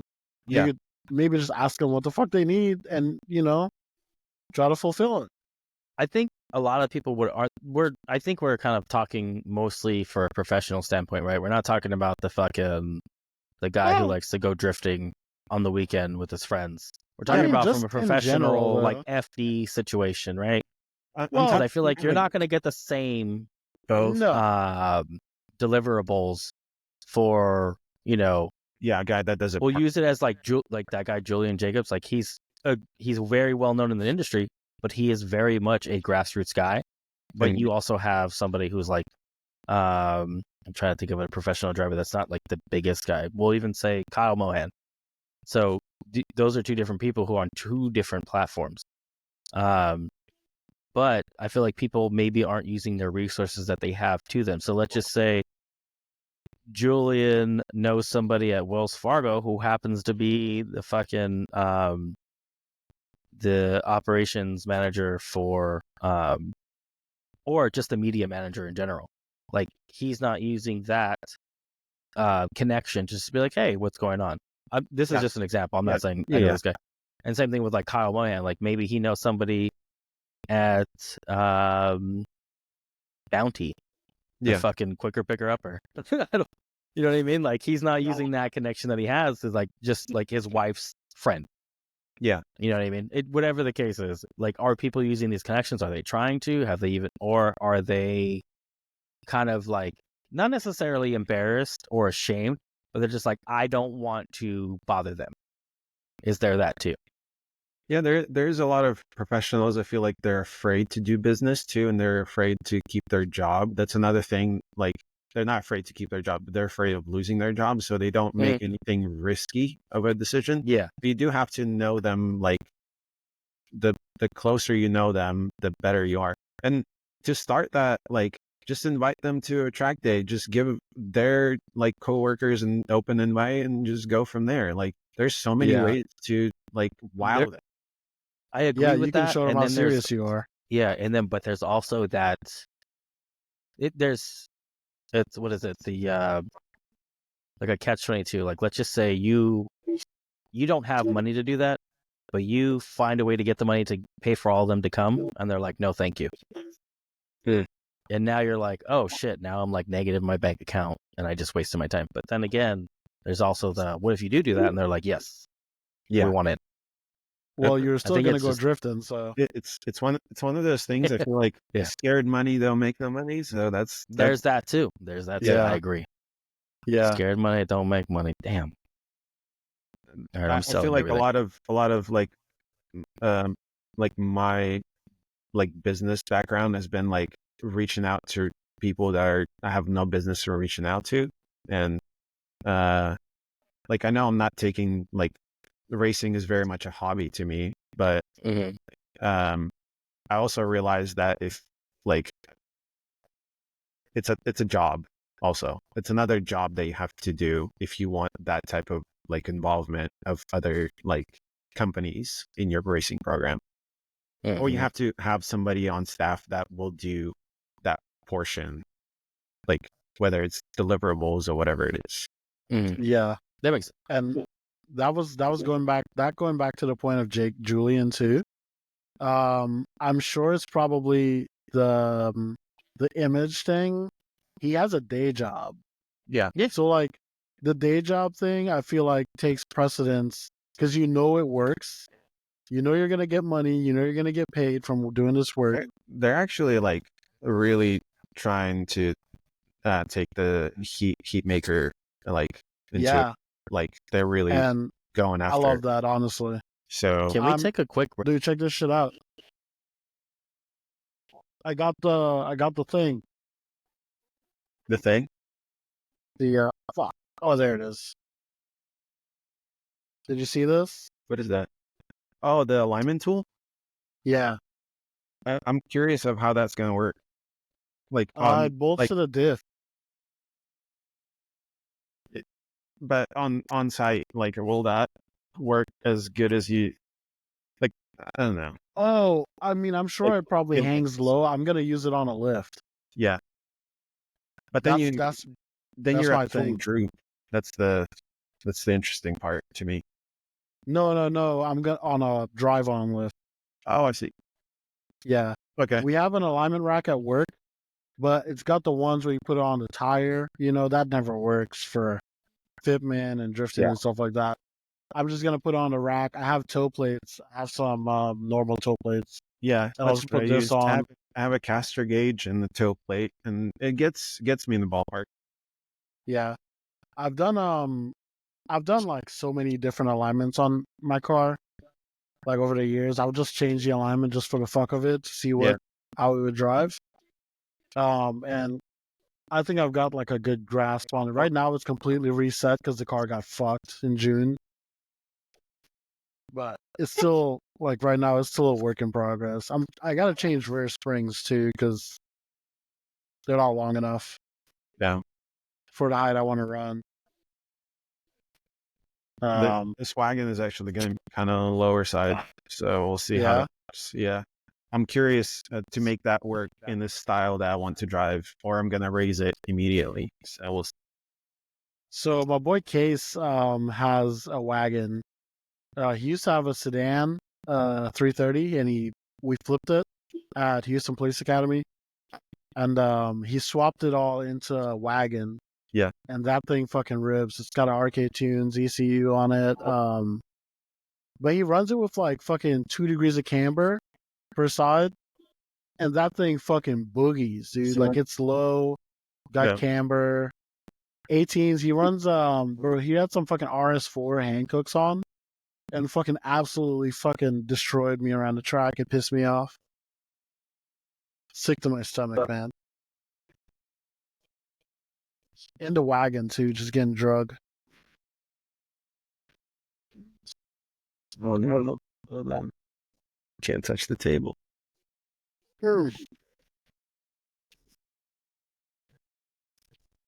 Alrighty. Gerald. Yeah. What are you eating, man? Fucking gummy bears? Nah, dude. Some fucking You're allowed to have drinks on this show if you want to. This is the party show. What is that? The fuck is that? Can you just use your words? I'm trying to show you how good it is, man. What is it? Meat. It's fucking pork. Oh, looks like meat. I made some burnt ends last night, and I had that shit for lunch today because I didn't touch it last night. I was not in the mood for food. Burnt ends? What's that? What? I made them out of pork tenderloin, but basically it's just a smoking situation. Put a lot of sauce on them. I actually made them like a chipotle, a sweet, salty chipotle situation instead of like a traditional barbecue. Ooh. Sounds pretty good. It's pretty good. No one complained. I made some Kid ate it. last night. The woman ate it. You made what? Made some tri-tip last night. Yeah, great. I have a Traeger. I didn't even eat last night. It rips, dude. Yeah, the Traeger's where it's at. Well, I don't have a Traeger. I gotta get a one. No. But it is a pellet grill. And it works. They're all the same, like, the brand is like, I realized that it's not, like, essential. Yeah, I agree. Yeah. It's the same system, like, same idea behind it. As long as I don't have to babysit the fire all day, yeah, I'm good. I don't think I could do that because as soon as I don't need to make it my entire personality. I just want to turn it on and go do what I was doing. Exactly. Yeah. You don't want to put on the sandals? Some of those guys get like too prideful about it. I'm like, hey man, can you fucking be respectful? Yeah. Yeah, man, my wife's here. Yeah, my wife. Yeah, exactly. What were we talking about? We were talking about wanting to keep it a hobby. No, that's the clip I marked. Yeah, we were talking about when people try to go pro and it don't work. But what is? I guess it depends on your definition of a pro, because there's that still. Because there's another part of drifting now, and it's definitely becoming more and more apparent that a lot of people, they don't need to do FD or even a competition. anymore. They just do these demo-based events, and they have the same type of level of sponsorship and support from whatever that is. Yeah.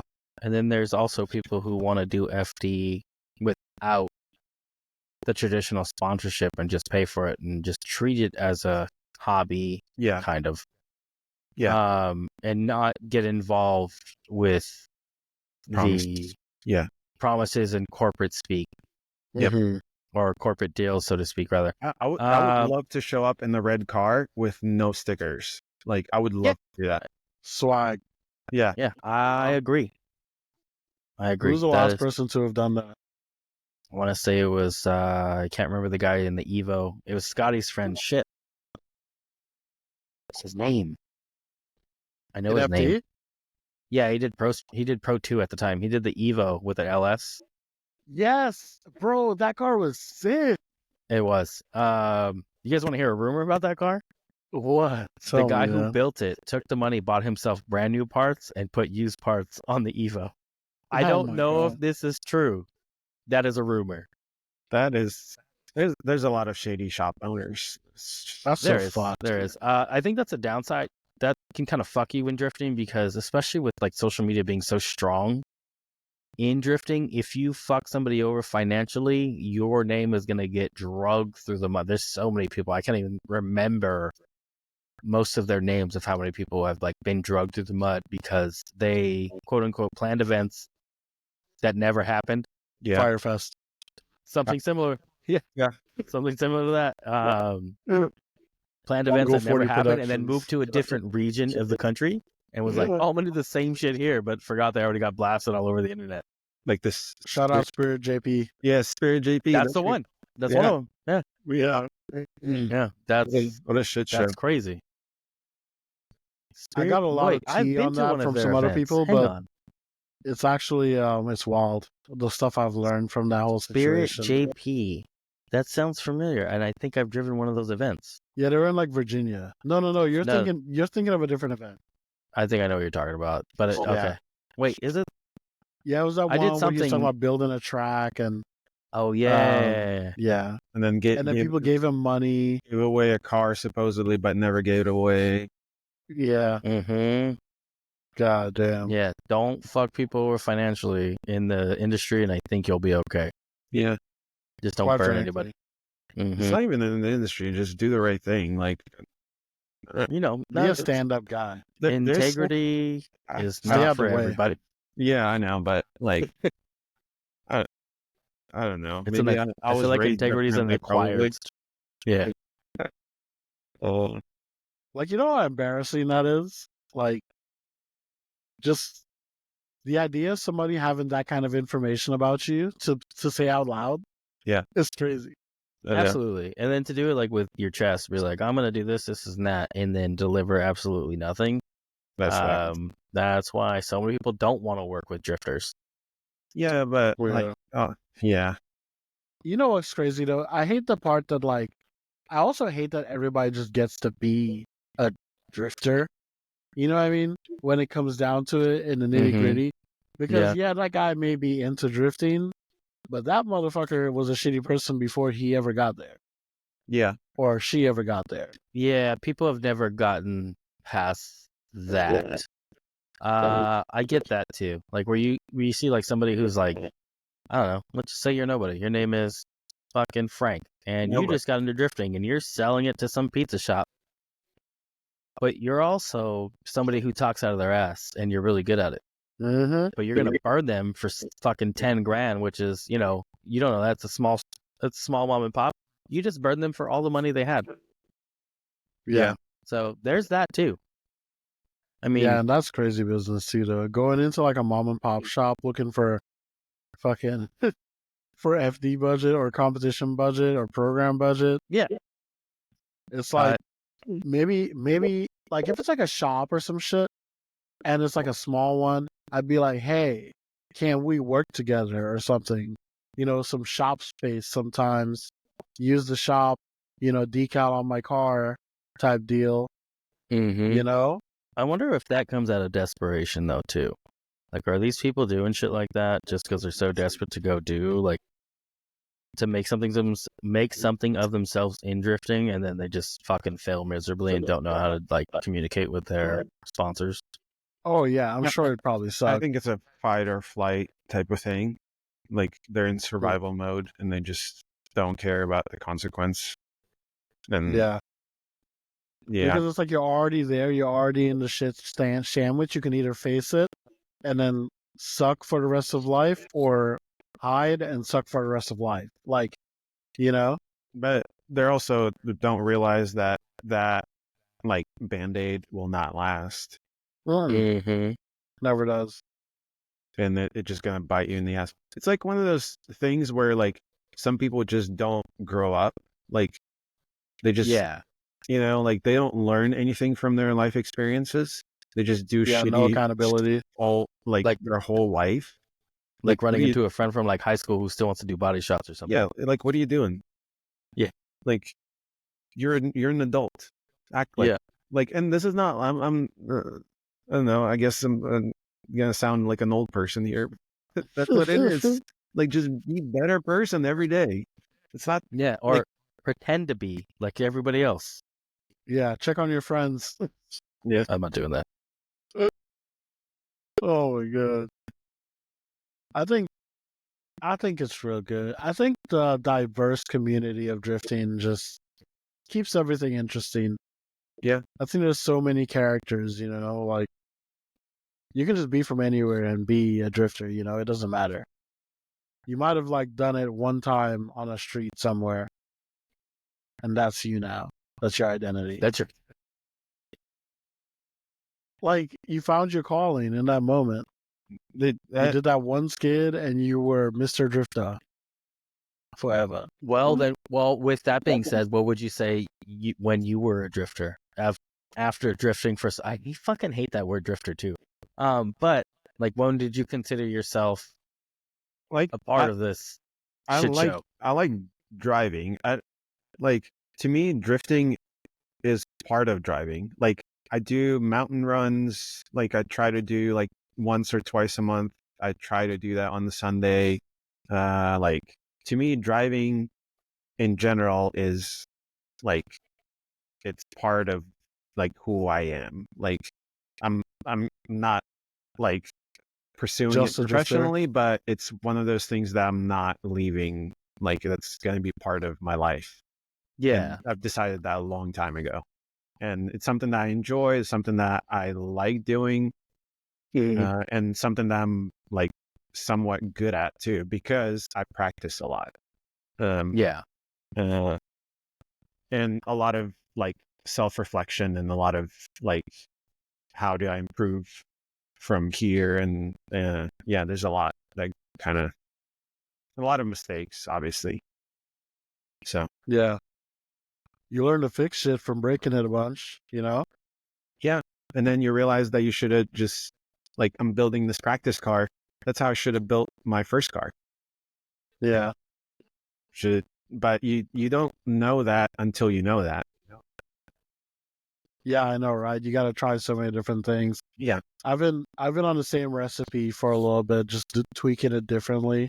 Yeah. Like, but at some point, I kind of want to just make it all uniform to make it easier and less time involved. I mean, that's kind of why I went M3 everything, is because I have spares for it, and it's if anything does go wrong, it's not, I don't have to go search for it. Yeah.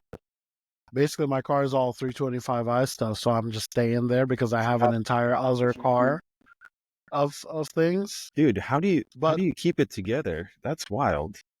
Hey, I just want to point out I've never broken an axle drifting. So you're better than us. Yeah, definitely. I did. Never That's how I totaled broken- that E46. Like, I did a burnout at work one time in the rain, and I broke a parts store axle, but I just put it in because my OE axle was making noise. Never use part store. I know, but the thing is, I put it in because I worked there, right? Obviously. And I was like, I need one to drive to work. Yeah. So I'll put this cheap one in and then get an OE one And I was like, I'm gonna do a burnout. It's raining. You know what I'm saying? And it snapped in half. Yeah. Oh yeah. Oh, shit. And that was crazy. I went home, pulled it out, and returned it at work immediately. Like the same day. It was wild. But yeah, never broken an actual axle drifting in real life. My first clutch kick at Grange before even the repave snapped both axles. Jesus Christ. Yeah. What Yeah, was That's when it loose? did. I don't know. And then I replaced them, and then I went with 330 auto. That's when I figured out that 330 auto are actually good axles, because I ran manual before that. Then swapped to that, and then didn't have issues till I started shearing pinions and twisting drive shafts. It's great. I actually hadn't broken an axle, and I would say I broke an axle stub the other day. That's why I had to swap my diff recently. But that was the first thing I broke, like driveline wise. No transmissions either. So that's pretty good. Not hard on the gear, I guess. I've always ran a ZF, so I never had any other experiences. Either 5-speed or 6-speed. So the 6-speed is way superior. It shifts better.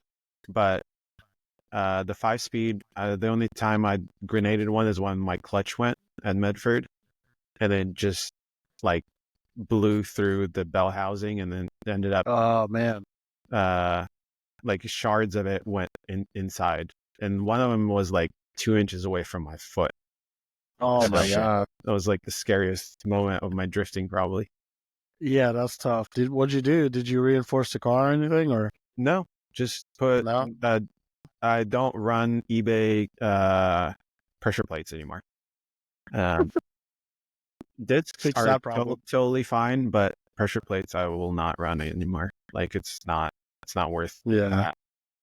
I had a flywheel blow up on me, a cast flywheel from like a shit situation. That's when I ran Irwindale. The last time I ran Irwindale, it blew up. Damn. I remember that. I remember that silver car. It was on Motor IQ at some point, I think, or something.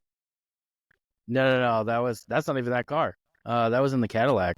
Oh. The first year I took it out, but it was at round 4.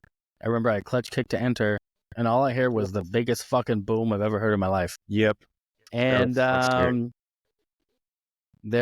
had what was it? The scatter shield situation. Yeah. But the whole flex plate just blew apart. Like not the flex. Yeah. No, the flywheel. Sorry. Same thing. It's the same thing. Well, one's for automatic. Yeah. But yeah, the whole flywheel blew apart, and it was a cast flywheel. It was a spec clutch, and I remember specifically because at the time when I did this, when I was looking all into this was in 2015, so not everything was like a direct situation. So I was hooking an LS up to a Muncie, which is a 4-speed, and this was without being as heavily into drifting as I am now to just get direct answers. So all the information I found was like, run this flywheel from a 1999 Silverado that came with the 5-speed and a V8, and then run this pressure plate and clutch from a 69 Chevelle with a big block. Like that's the information I had. Yeah, it's not great. Anyways, it ran for like the first year, but it always smelled like clutch in the car. It never did not. And I think what it was is I think the clutch disc was not thick enough for it to get like a nice solid grab on it. Yeah, and it always smelled like clutch. And I remember I took it to Andy's Tires one day to get some tires mounted. He's like, "Hey, this thing smells like clutch really bad." And I was like, "Yeah, it just smells like that." He's like, "Okay." And then he put the tires on and I left. Amazing. Yeah, but yeah, not long after that, I blew it up. Jesus Christ. Oh, and now FD has that roll. Yeah. So the scatter shield. I'd like to pat myself on the back for that one. I am even an though everybody was upset about it. Huh? Jeez. I really want to. So you were talking about 6 speeds earlier. Do you think it's a better option to run the like DHP 6 speed or whatever, or doing like the E92 6 speed like everybody seems to be doing? If Not you find a everybody, good but a deal few on people. a 335 gearbox, that's the ultimate, really. Yeah. Because they're just bomb proof, and then but E90 and the 330 6-speed is basically the same gearbox. Mhm. The only thing is the bell housing is slightly different. You just like don't bolt up one bolt, I think, because I have one of each. And on this car, it's a 330 gearbox. I have an E90 on the turbo car. Gotcha. And it's the same Yeah, I gear. was just looking that up. I was looking at the ratios, and the ratios are like slightly longer than the E46 like 5-speed ratios. But they are spaced out a little bit better, I feel like. Yeah. It's a better shifting transmission. It's like a newer design. Yeah. And then another thing that you also get a free bonus is 6-speed. If you run the 6-speed E90 or 330 6-speed, you can run M3 drive shaft, which is it's the same length. It's like 5 millimeters off or something like that. But you can run that, and they're almost free. Like I pick one up for $100 almost any day of the week. Because nobody really wants an M3 drive shaft, because when they convert from SMG to manual, they use the same drive shaft. Yeah. So there's no so there's like the sounds market, like a throwaway item. Yeah, it's like if the car is total, that's the only way you're gonna get rid of it, is like to give it away for $100. And see, that's the beautiful part about like owning a BMW, right? Because whether it be somebody's trash, it can always be some other BMW guy's treasure. Yeah. Like there's always an alley for something that's garbage to become gold. Like it's a constant cycle. Like, yeah. And they're Legos too. Like if you know the right recipe, it does the thing. Yeah, everything just goes with whatever. Like it's kind of crazy. Yeah.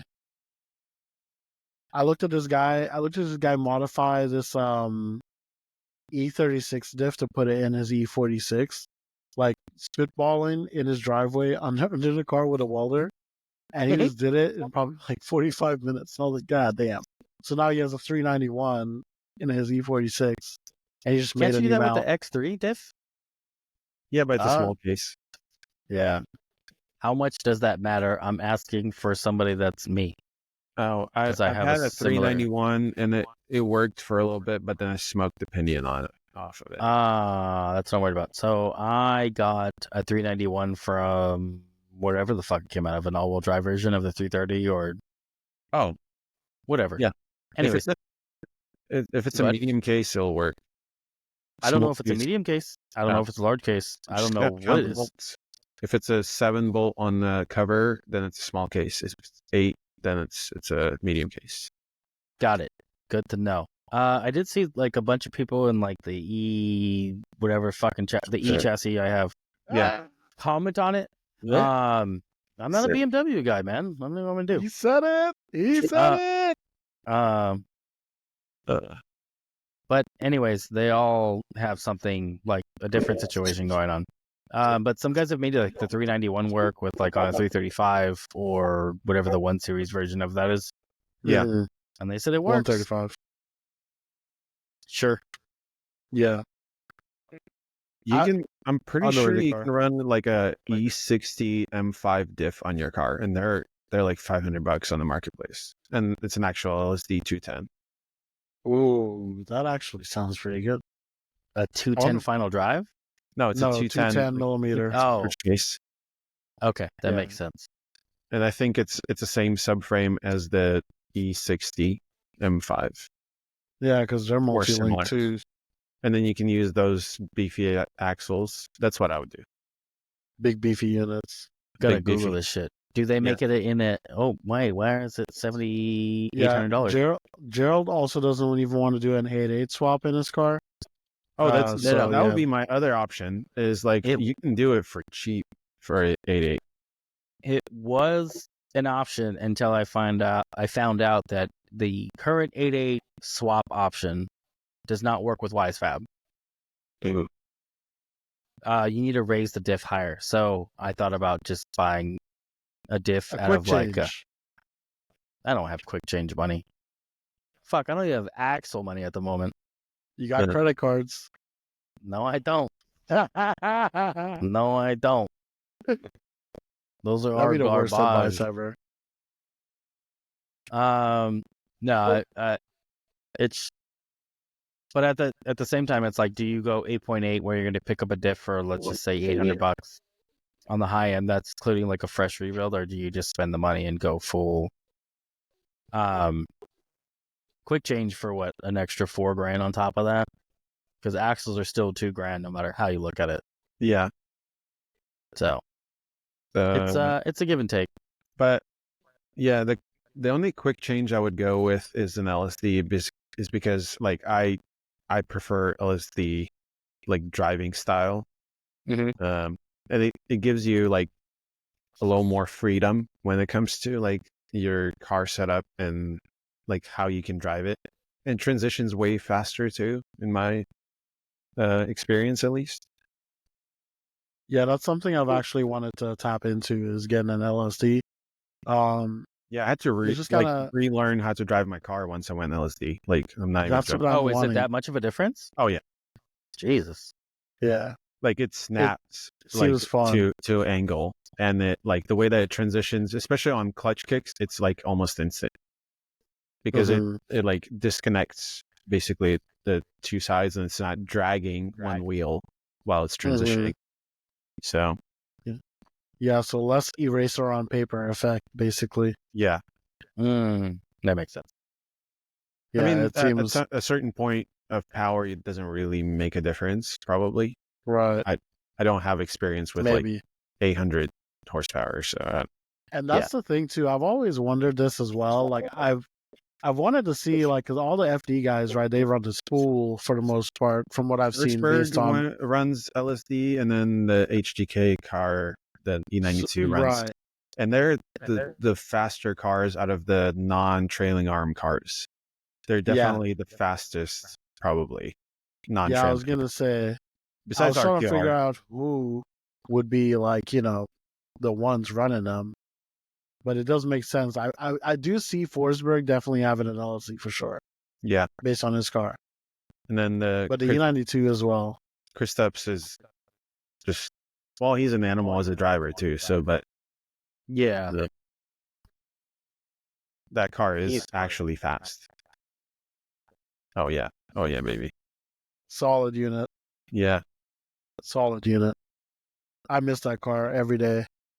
I wish they would bring it back in like the original state it came in. Just like big nasty NA unit.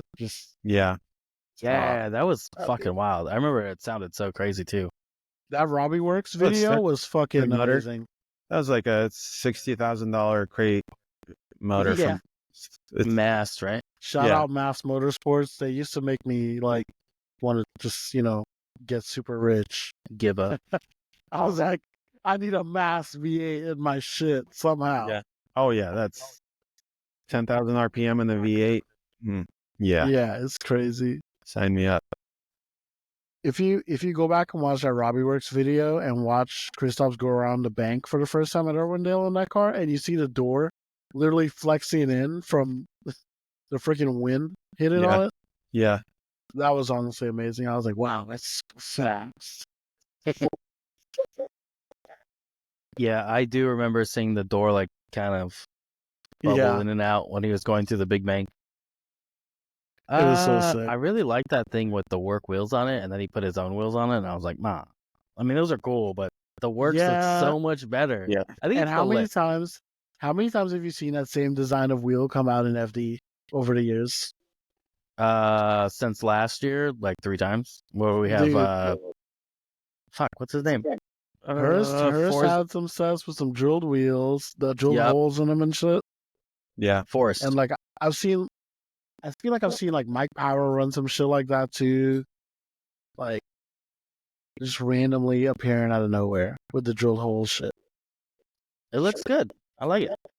Yeah, it's No, alright. the CR Kai is superior. Yeah, I that am a was sucker for 5-spokes. Yeah, Oh, CR yeah. Kai with the dish. Oh yeah. I don't know. Jeez. It's that Rick Ross. Oh, Yeah, that's it. That's the noise. that's it. Mm. Fucking CR Kais. I honestly do think I could probably run some CR Kais on my car. I've been literally thinking about wheels and what wheels I want to run. I don't love But, man, those. I don't hate them either, but That was my it's iconic, man. first edition of the red car. That was chrome CR Kais. That's sick. Those- I remember that. Those was a good look. The chrome with the blue livery. Yeah. Like bluish green livery Yeah. deal. Teal, the red. Yeah, Chrome. teal. Yeah, that was pretty good.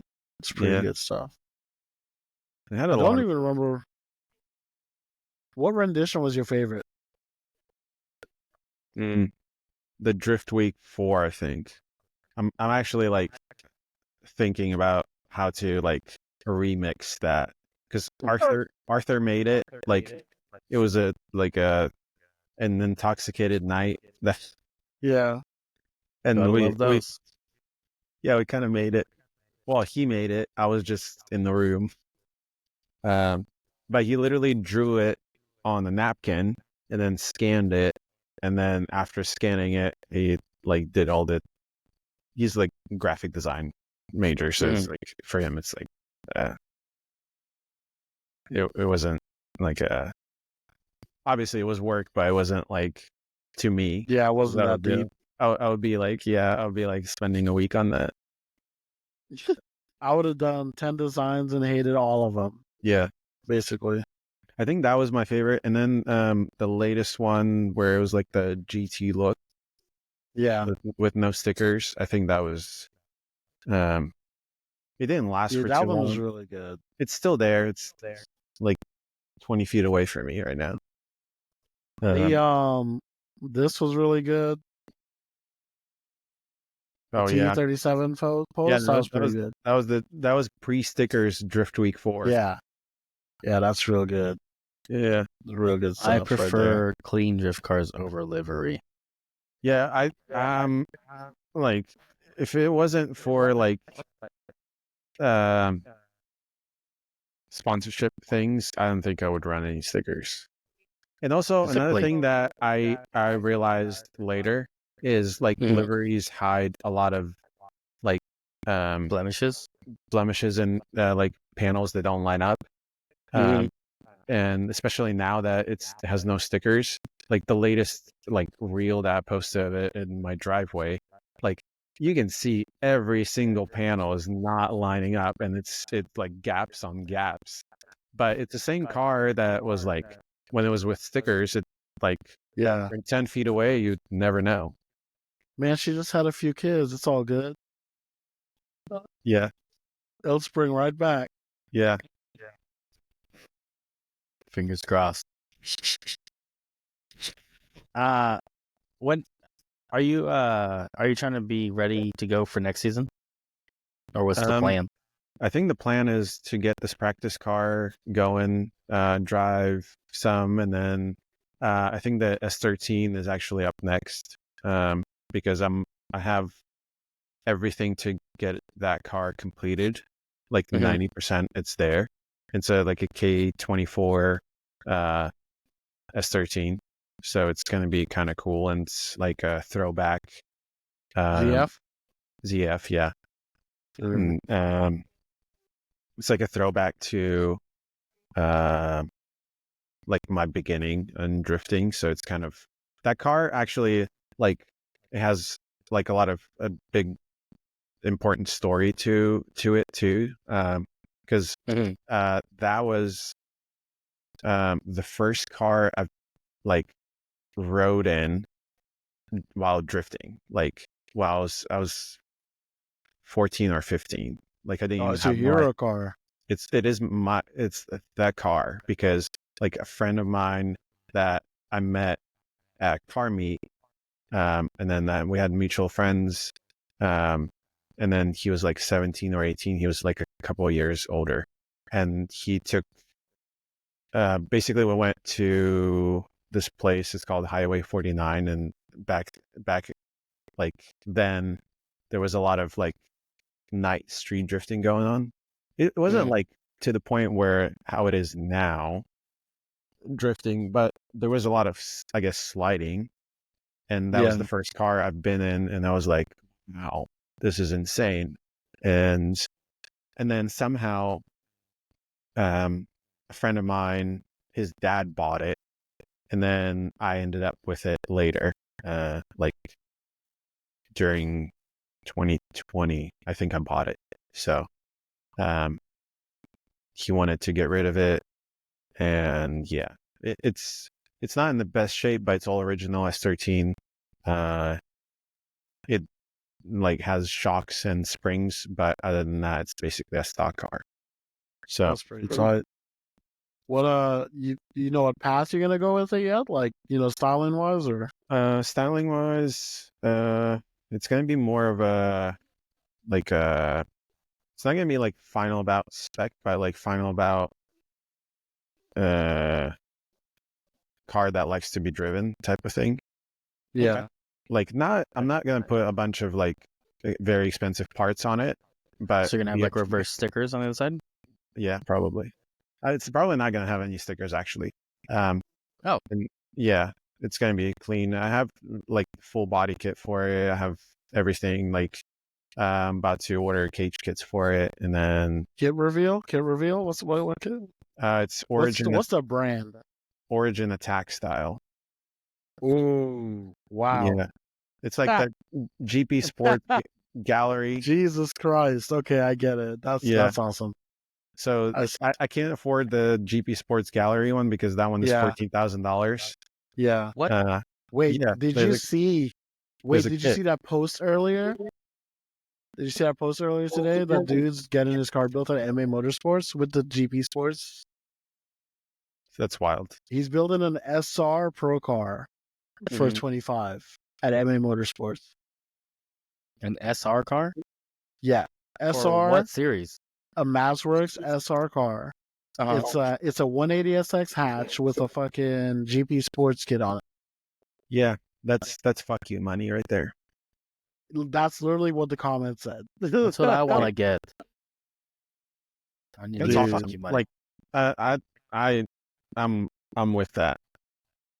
Like, you can't, like, if you're doing it and you're doing it to that point, more power to you, honestly. Because I want that kit, but I don't want it that bad. Like, I don't want it $14,000 bad.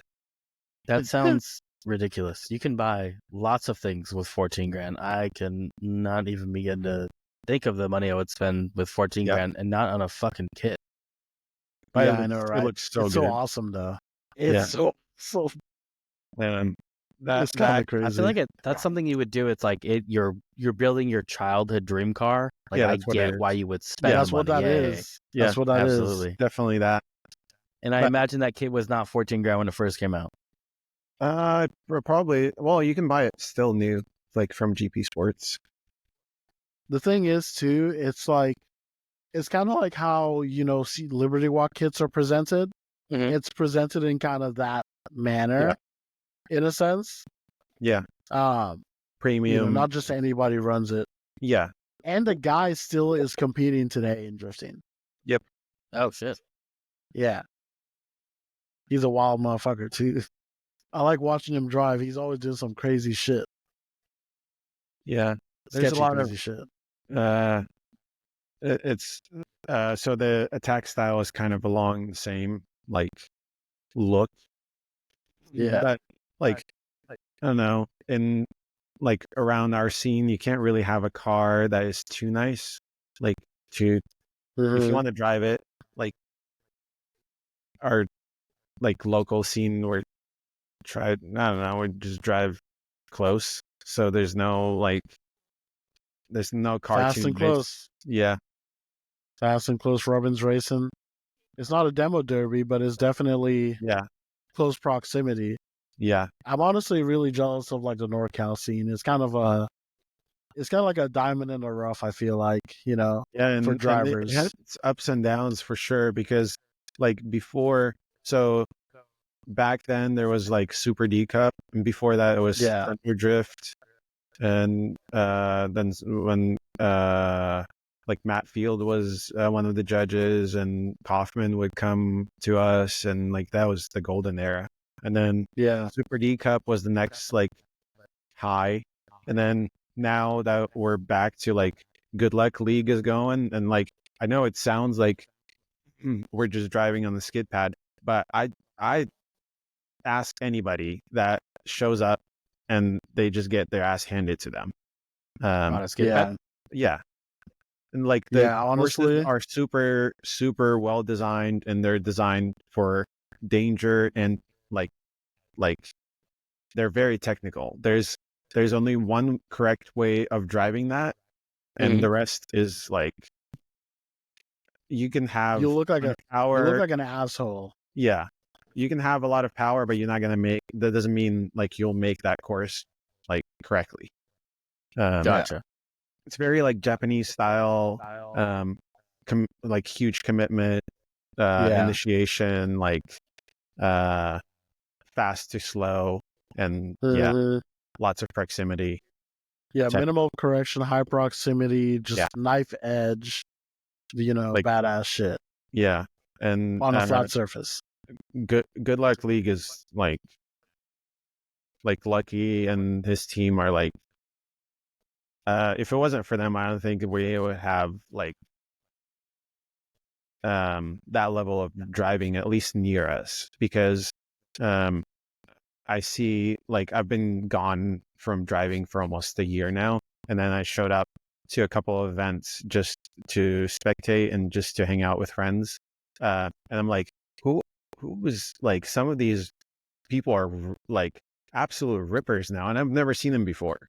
Like, Yeah, that elevates like everybody, and that from the makes like shadows, dude. driving like so much more fun. And like when you can drive with more people that are just rippers, like I don't, it's Yeah, and you can trust them, you can like drive your best with them. Yeah. points in any direction, and you'll hit a good driver. Yeah. But speaking of that, so in November last year, I went to Japan, and that was eye-opening as far as like driving level goes. Yeah, I bet. Like I went to Ibisu, the Autumn Matsuri, and I was like shocked how like at like our events you can see like any, well, most any events actually probably around the country, you can see like, let's say 20% of like good drivers, you can easily spot them. Like you just take it easy in the beginning of the day and just see who's good, and you can see which ones you can drive with without an issue. And then Yeah. but there it's like 60-70% of that, and then there's like 10 to 20% of people that are just, they're unreal. Like the speeds they're initiating at, like the same course, it's like huge difference. Yeah, it's crazy. I know on videos it looks gnarly, some of the courses, but in person it looks, I promise you, it looks so much more impressive. Yeah, That's the type of like level like I aspire to drive, because and obviously they've been driving for way longer than us, but it's still, it was eye-opening to me. and something too, like it didn't even matter what somebody would be driving per se, Yeah. right? Like, so you pull up, so the next person pulls up, it could be whatever car, they could be a hitter. It didn't have to be like, you know, whichever car was like, you know, this much put into it. These guys are driving fucking everything, you know, to the max. I feel like pushing everything to its Some of potential. those locals, they're like, they don't even have like a Instagram page or anything else. They're just like, yeah, nobody's like, to as far as we know, but no like, digital footprint. Just yeah, but they're just straight vibes. unreal, like unreal. Yeah, like It's there's a lot of crazy. Americans and like foreigners that show up there, and they're pretty good. Like I would drive with all of them for the most part, but like some of the locals that you would never know, and they're just like I thought I was good until I think I went to Japan. I know, right? It's one of those Bring you situations. down a notch. Yeah, and then How do You're you also feel? seeing guys throw it down at their home track, I assume too. So there's that factor of it as well. Yeah, but also it's like the track allows for a lot of danger and a lot of and I bet they've been driving for like probably twice as long as we've been driving here in the United States. That also helps. Yeah. Yep. And like some of those dudes are like 40, 50 years old, and they're just they're next level, dude. Which But gives can me you hope. think about the fact they don't have that many easy days though? It's all just like, it's all like hardcore shit for the most part. But like to them, that's hardcore. But that's like they're always trying to push, and that's where you end up, and that's why like kind of gives me hope towards like the next, not necessarily generation, but next wave of like how people see drifting. It's not just drifting like competition. It's not just demo. It's having fun with your friends, but like pushing to the point where like it just looks unreal and it feels unreal. Hell yeah. That makes sense. I always wanted to go there. It just sounds expensive. I don't know if I want to spend the money. Actually, right now you can buy a round trip ticket for like $700. That's not terrible. That is not terrible. Don't say things like that. I can afford things like that. And the hotel, or like we never paid more than like $70 a night. Oh shit! And then food is way cheaper than it is in the States. Unless you go with my girlfriend.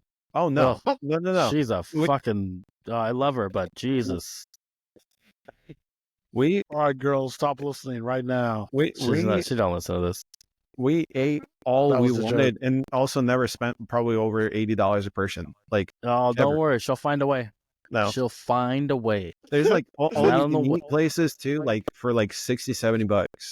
Yeah, her Yelp settings must be like on like $4 No, only, and as long as it has craft cocktails. But she fucking drives me crazy when we go to restaurants. I'm like, how do you find the most expensive place? I'm a huge foodie too when I travel, but I also like on normal days we still find delicious places that are like not expensive at all. Like, and they were a treat too, because if you're not paying like, obviously if you're paying like $100 plus a person, then you expect it to be absolutely great. Oh no. With that, I actually have to go. Oh, somebody's here to buy a laptop. You guys can close it out. Okay. It was great talking to you though. I know you got something going on, but I'm gonna take off. No, thank you for being here. See ya. Yep. I don't know if you guys can end it on your end. I don't know how it works on that side. I don't think so. Well, my side doesn't say that, but they just got somewhere back down in some minutes, bro. You'll be fine. Yeah. You guys finish closing it out, but I gotta run. Thank you for being on, man. Oh yeah. Talk to you soon. Bye. Bye. Yo, did you try the curry katsu? Oh yeah. Basically, like, how was that? Basically had everything that I dreamed of, and the best part was actually going to 7-Eleven. Yeah. Rate the breakfast, bro. What was your top 10 best breakfast item from 7-Eleven? There's this like egg sandwich that you can get. I knew you were gonna say that. Yeah, it's so good. It looks so good, and it's less than $1 and fresh. Like they're not allowed to, I think, to sell it after like 24 hours or something. Like, that would be terrible. Though. It's always fresh. Like they bring it in like 4 a.m. or whatever, and then like, everybody that goes to work, they buy it, and it's gone. Like they That's don't so keep awesome, man. keep it around. It's so nice. Yeah, I've got to get that experience. Go visit Japan. I've always been saying this. The problem is, I know if I go, I'm definitely gonna find some way to just fucking stay. Like, I'll be like, I'm not doing this again. I'm just gonna stay here. Fuck, man. I mean, yeah, I would. Houses are Like, cheap. Like, I would, if it wasn't for the language barrier, I would like try to figure out how to live there. Like, no joke. yeah, And I see also some people doing other it. responsibilities too. Like, I Yeah, don't know how their economy works at all. Like, I don't have concept of that. right. Like, I know how we work, but the Mhm. it doesn't the math doesn't check out there for some reason for Yeah, me. for sure. I watched like a few of these Australian guys that are doing the Japan, you know, Yeah, uh, cross reference drifting stuff, and this one guy, the Kamikaze dude, drifting Kamikaze. yeah, Anyways, he's over there now, like in the Kansai, like Nara region or whatever, with Naoki and like Casey and all those guys. And he's like doing the move and everything. He's brought his main car over and everything. It looks like it's going pretty good for the most part. He's got like a place he's staying at, and he's been yeah, doing YouTube like on the yeah, side, I guess. It's pretty good. yeah. I feel like the YouTube days are kind of numbered. Yeah, it very well could be. YouTube itself has been dwindling for a little bit. Um, just because there's always somebody controlling the algorithm. I feel like Yeah, changing it. I think that's the problem. Is it's no longer that like they control it too much, so it's not even remotely natural anymore. So like even the good content, like I have to search it out. Like it used to Yeah, just come up like I don't know 5 years ago. Like I would just go to my homepage and I would see stuff that I actually wanted to watch. Now it's just yeah, stuff exactly. that ranks good within their algorithm, and I And think stuff that that your phone heard yeah, over in yeah, public, like yeah, and you know. it's far from ideal. I feel like I don't know how long that can last, but we'll see. Like everybody Yeah, has thoughts about stuff like that, I guess. yeah, it's a little silly. I think the what do you call it? I think it. I think it's done a lot of bad for some people. I've seen like some YouTubers that were definitely balling for a while and have probably seen better days at this point, who Yeah, literally just basically don't even bother posting anymore yeah, because you know it's not it's worth not it. even worth the time, the Yeah. headache, all that shit. Well, like if you see the smart YouTubers, they pivoted a little bit to their business and they started Yeah, doing like side projects because you can't really just have YouTube as your main thing. yeah, And exactly. and that's why I think that's my like kind of confirmation in a way that YouTube is um like it's a great Mhm. platform for exposure, but it's not the greatest for your like time spent per dollar or whatever. Yeah. So For a while there, the YouTube pop craze was kind of like Twitter. You know how Twitter was like very now, everything is now. yeah, It can be multiple times a day, thing. yeah, You could post as much as you wanted to, and it didn't matter because boom, it would pop out, people would see it. It was hot, stuff like that. But yeah. now it's kind of just like an afterthought on like most people's, It's like thing. an addition to your program, and like my problem is like I hate editing, Yeah, and I would love to do YouTube if I had a full time like shooter and editor. Like yeah, I feel like I have things to like add to like it that don't really exist out there that I don't see. But at yeah, the same time, it's like I have to pay for that shooter and editor, and then we're doing. I'm not making anything from it, so yeah, exactly. um, But then, like, if your goal is to just make something, outside of just creating the media and yeah, putting out the content, I feel like back in the day, like, it used to be just like people doing stuff for fun and then making it into videos. yeah, But now, just to make a video is the goal, and the contents of it are all dependent on whatever the fuck, is going yeah. on in their life at this time or I whatever. had that conversation with Arthur actually, is like because his outlook on YouTube is like the same as probably mine now at this point. Is like if you want to do YouTube, do it as a documentary of what you're doing. Don't do it as well, I need to put out a video. Like, that's nonsense. Right. Yeah, like you put out a product that's like a compilation of what, you want to put into it, whatever. You know what I'm saying? It's like, you went to Not an just event. That's cool, and you have moments that you'll remember, and that's that's the video. it's like the overview of everything. Yeah. Rather than, oh, I'm installing a bracket for my power steering. Like, nobody gives a shit, dude. That's Instagram. Even that. That's Instagram now. And it's like, who gives a fuck on Instagram too? I'll swipe past that shit all the time. Yeah. But, I'm so lazy with social media now. I'm fully checked out, dude. Yeah, all I want to see really is people doing backies and, close tandem. Like, if it's not that, I really don't give a shit. Yeah. So, side note of this practice car that I'm putting together, the idea actually came from me being in Japan, and I met up with Team Cute from Poland and Gobla. And that's how I actually was like, oh, you guys should come over and I'll build a car for you guys to drive, and then so I can visit Poland selfishly, and have a drive. Honestly, that's awesome. I've been watching their shit for so long, and I remember watching Aaron awesome, Losey's video. Where he drove the E46s with Chelsea and all that at Jastrab. That looks sick. Sick.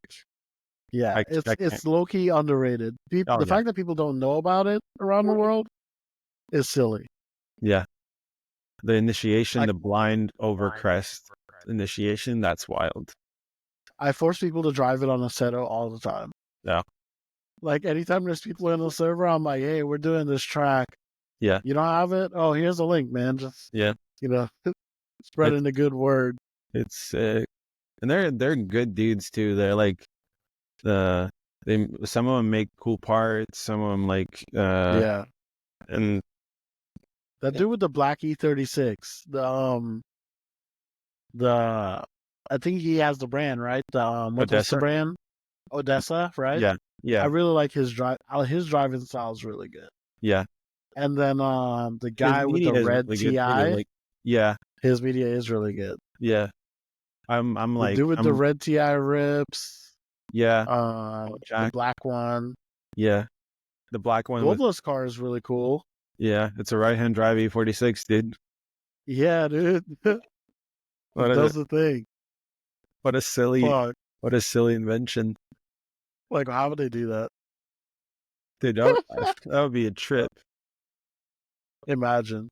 I think, man, I really would like to see, like, more Polish stuff just go big, I'd say. Yeah, they're doing good for themselves now. Like, they're building companies, and the big problem with from what my understanding is, and I tried to like import stuff from them, but the problem is like their local government, like the way that they operate is like it's very difficult to export stuff without a lot of budget, because you have to pay taxes up front to them. Like, it's not like you make money and then you pay taxes. You have to pay tax. So it's a weird system. Like, I don't know exactly what that looks like, but so basically the cost for anybody trying to bring this stuff in over here would be pretty high up front. And I think Drift HQ does it, but they send full pallets, then you kind of lose the an expensive part of that product, because you have to upcharge more because of transportation and taxes and all of that, import tax and all of that. But yeah, because like there they make like the Odessa CNC angle kit. I'm actually using those control arms for my Heatmaker E36 knuckles. So it's going to be. I was actually thinking about ordering some too. Just because it's like, a modular thing that you can buy that's gonna be consistent. You know what I'm saying? I keep buying these E36 extended arms, and then like, one that says it's this length is also not this length because this one is supposed to be this length. Yeah. Right? You know what I'm saying? It's just That's why I went with that, and they're also look absolutely bomb proof. Like they're super thick, and I upgraded the inner ball joints to Wisefab too. Yeah. I have a spare kit sitting around too for that as well. And it's a cheap insurance because I've had like my inners snap. Yeah, me too. I've had that happen, and I ratchet strapped the arm up to the subframe. Yeah. Because I was like, I got another day, and we're gonna send it, man. You know. Yeah. But yeah, it worked out all right. I just spun a couple times. Yeah, it's fine. Dynamic. Yeah, it's a little dynamic alignment. Formula One technology, dude. Yeah, ratchet straps. Yeah. Fuck, dude. I really enjoy the crash style activities and the antics. That stuff's really fun. Yeah, they're pretty. They're characters. Silly guys. Yeah, for sure. But they're like a point where they're just enjoying it, which is like how drifting should be. And like I think the best part about it is like they started doing something that's silly and kept it silly. Yeah. And never like, it never just became like a thing that like, just comes and gets in on over your head. Yeah. It grows out of control. And even their like partners, they still understand that that's what you're kind of signing up for. Yeah, exactly. Which is like another thing about sponsorships is like you always have to make sure that you guys are going in the same direction. Like goal alignment is like essential. I feel like in any relationship like that, and just any relationship really. If you're not headed for the same place, you're just gonna clash at some point. Yeah, and it's not gonna be a good situation basically. So yeah, everything you do should line up at some point. Even if like maybe you may not be going in the same path or whatever. Yep. But at the end goal, it should benefit both parties. Absolutely. You know what I mean?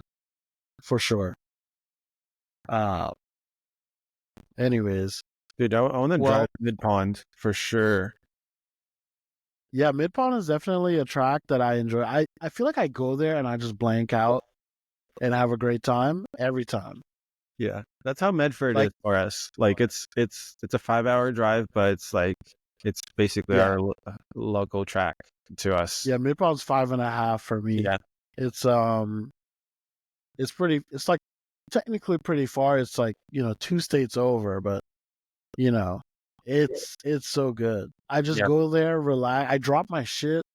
I don't have to worry about anything. You know what I mean? The owner is great. Ken is awesome. The staff is good. Everybody there is into drifting. Yeah. And there's no confusion about what's going on at all. It's awesome, actually. Definitely looks like a fun place. And if you like guns, you can shoot guns there too. Ooh, yeah. Yeah. I'm not the California type. Not the California type. You guys are still going. Oh, yeah. Yeah, dude. We're yapping. We started talking about guns. I don't have the pew-pews. Caleb, Quanbeck. That's like one of the best like sponsorship things I've seen. Like I thought that was so cool. Yeah. And what did he do? You know what's crazy? I didn't know, right? I saw that company, and then I also just saw that we literally have a store in my town. I didn't know that. I saw it just the other day, and I was like, what the fuck is it? Like, where'd that come from? But it's been there for a while, apparently, a couple of years. Black Rifle Coffee. Didn't somebody else have that sponsorship? Micah did. Caleb Quanbeck. Micah Diaz. Micah did. That's right. Yeah. It's like the same alley. Yeah. Also, on the Caleb Quanbeck thing, R.I.P. Carlos, his dog. Dog just died recently. That kind of sucks.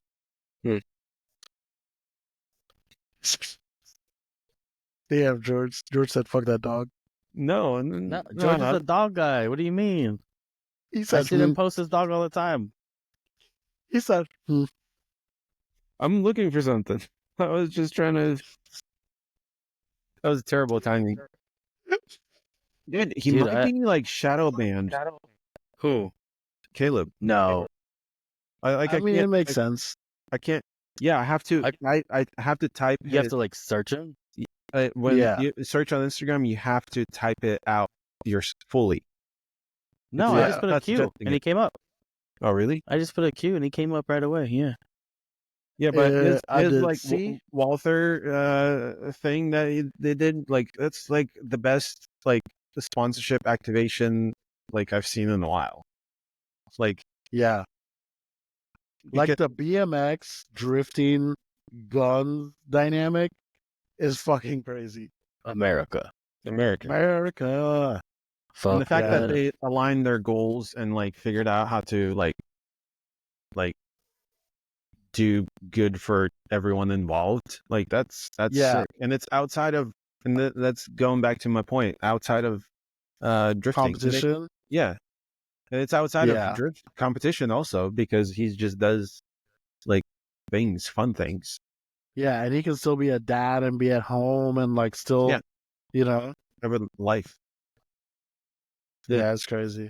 And then you're AutoZone, man, and you got to go stand at AutoZones and stand by the oil and be a cardboard cutout and stuff. Yeah. Very tall cardboard. Very tall cardboard cutout. Yeah.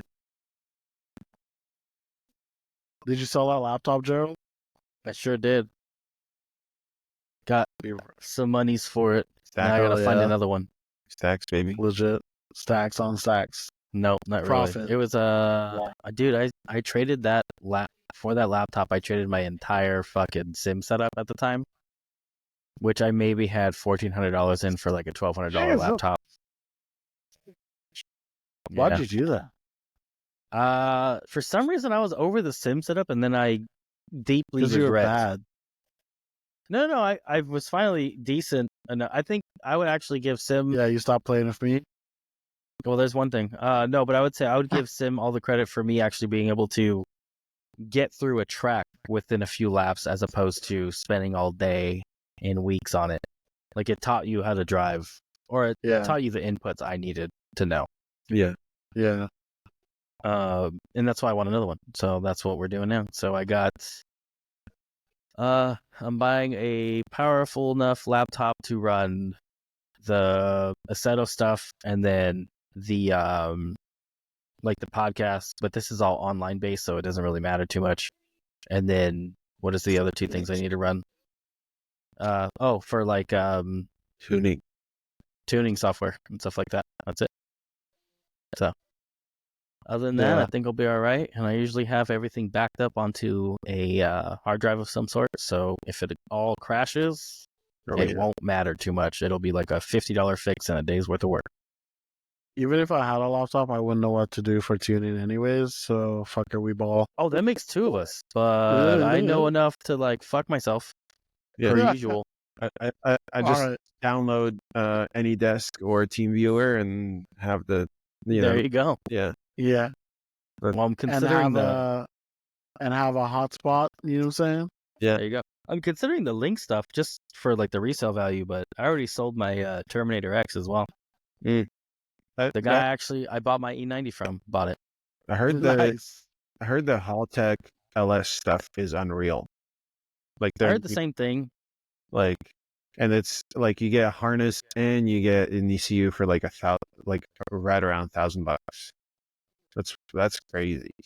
My only gripe right now is I want to be able to keep the resale value, or be able to loan the car or rent the car out for like ProSpec if that ever becomes a thing. Not that I think I'm doing ProSpec, but again, it's just that resale value for somebody who's looking for a car. Yeah. Yeah, plus it's in that avenue, you know what I mean? You may as well keep it open to, homologation. Yeah. There you go. That's what it is. That's all it is, to be honest. Yeah. Do I think I'll sell it? No. Do I think I'll go to ProSpec? Also no. Yeah. But I think it could look really cool as a Wise Fab LS E90 slammed on its nuts on big chrome things. Mm-hmm. Yeah, I know. I need big chrome welds. That's what I really need. Honestly, I don't think I could even be mad, really. They're a good-looking wheel. You can't be mad at it. Yeah, I thought they have a 3-piece like line involved.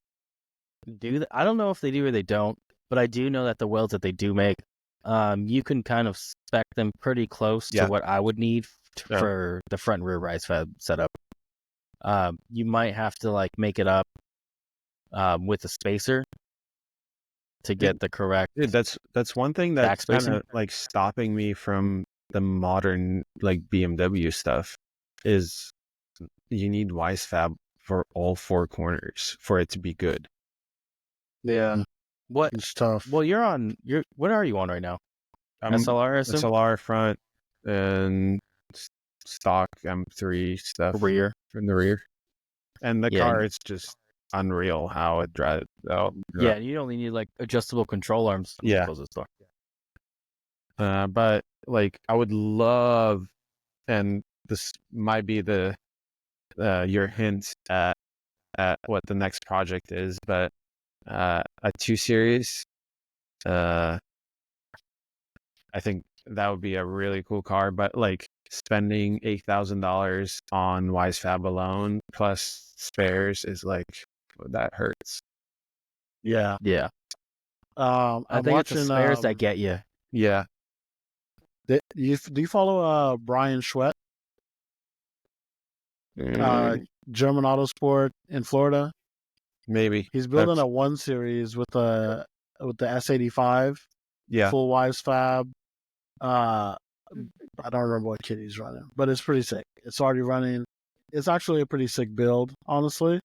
But you're on the topic of like 2 Series stuff. I think the 2 Series looks really good, better than the 1 Series, but 1 Series still, kind of does. I feel like. Yeah. And I have 2 S85s that would be like, they would fit in there real nice, like in a 2 Series.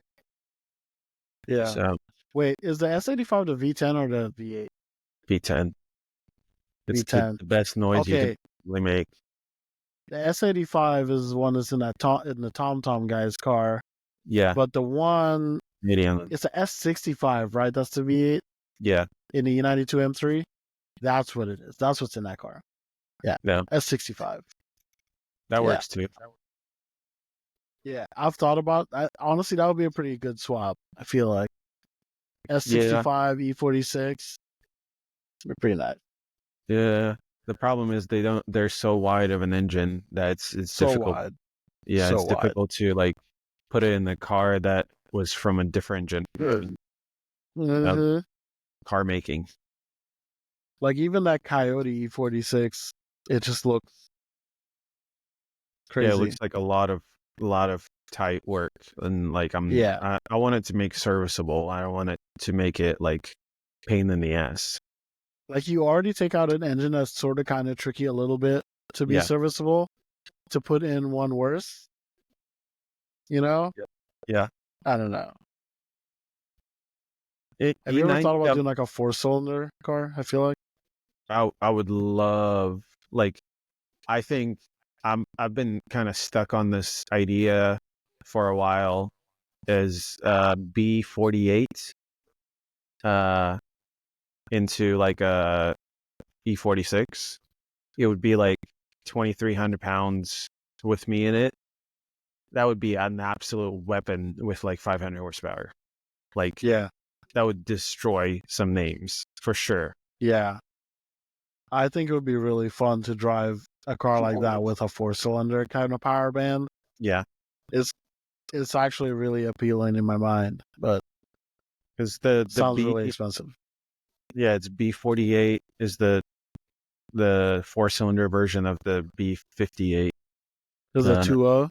Yeah, but they make like 500 horsepower with a larger turbo and like a email. So yeah. The downpipe email. Yeah, email, bigger turbo, and a big 10-second car, pump. Baby. Yeah, that's crazy, dude. That's literally crazy. I'm spending like $30,000 on S54 forged stuff, Ugh. and then there's this guy just getting 500 horsepower out of an email, dude. Like, what are we doing? What are we doing? What are we? What are we doing? Honestly, it's honestly kind of crazy. Yeah, but I don't know how long it'll last at that. But I think a 4-cylinder, like 500 horsepower car in E46 would absolutely just destroy. And Too much fun. yeah, I would love to have that. Like, I think I don't if there will be any sales on B48s anytime soon. I might be tempted. Wait, which one's the B48? It's the modern 4-cylinder. It's all in 3 series and like 5 series entry models. It's a B58, but with 2 less cylinders. Missing cylinder. Yeah, I got it. Yeah, that makes sense. it's the same like same like architecture. It just has like balance shafts added to it. Gotcha. It's pretty. Like people just make ridiculous power out of them. Like people make like 700, 800 out of B58, but like I would want like I don't know. Imagine having like 400-pound engine like fully dressed. Yeah. Versus like 600 pounds with all that turbo stuff that comes with like S54 stuff. Wait, at what horsepower level? Like they make 500 like to the wheels with in email, like no joke.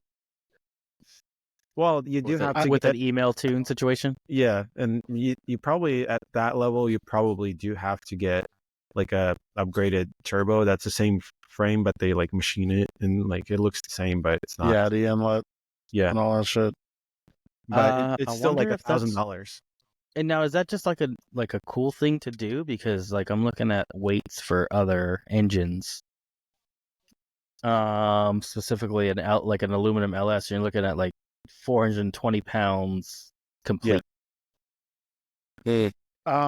But the delivery, the thing is, for me, it's the power delivery. It would probably be like 350 or like 300 pounds because they're all aluminum, and then the manifolds are super short, so there's no weight to them, really. I don't know what the weight is of. I'm just talking out of my ass a little bit. Yeah, I'm gonna Google inline 4, the packaging. You know what I mean? Yeah, and how much space you would have, and all the weight you would have would be behind the towers, like all of it. Yeah, that part. I like because then you get that low CG, the centered CG. Just it's a mid-engine car. Yeah, that agile of a E46 with the 4-cylinder power band delivery just sounds kind of disruptive and obnoxious. Yeah. And I want to see it. People do Google is not telling me anything. What is the EcoBoost 4 cylinders and E36s? And now you can buy an E46. That sounds like a cool option too, but they're just like everything around it is so expensive, and it's not BMW like Legos type of thing. I feel like the EcoBoost is more involving. Yeah, it's like my K swap for the S13. The engine is $800 on like any day, but everything around is $10,000. So like it's. Yeah, my friend Ryan did that K swap in his BRZ. He bought that motor. It was $900 from a depot, shipped to his house, and literally everything was just handwork from there, and then a tune. Like he dropped it off for a tune. It had a tune the next day. And we went drifting. And that was it. Yeah, they do like make complete kits for it. That's the beautiful part.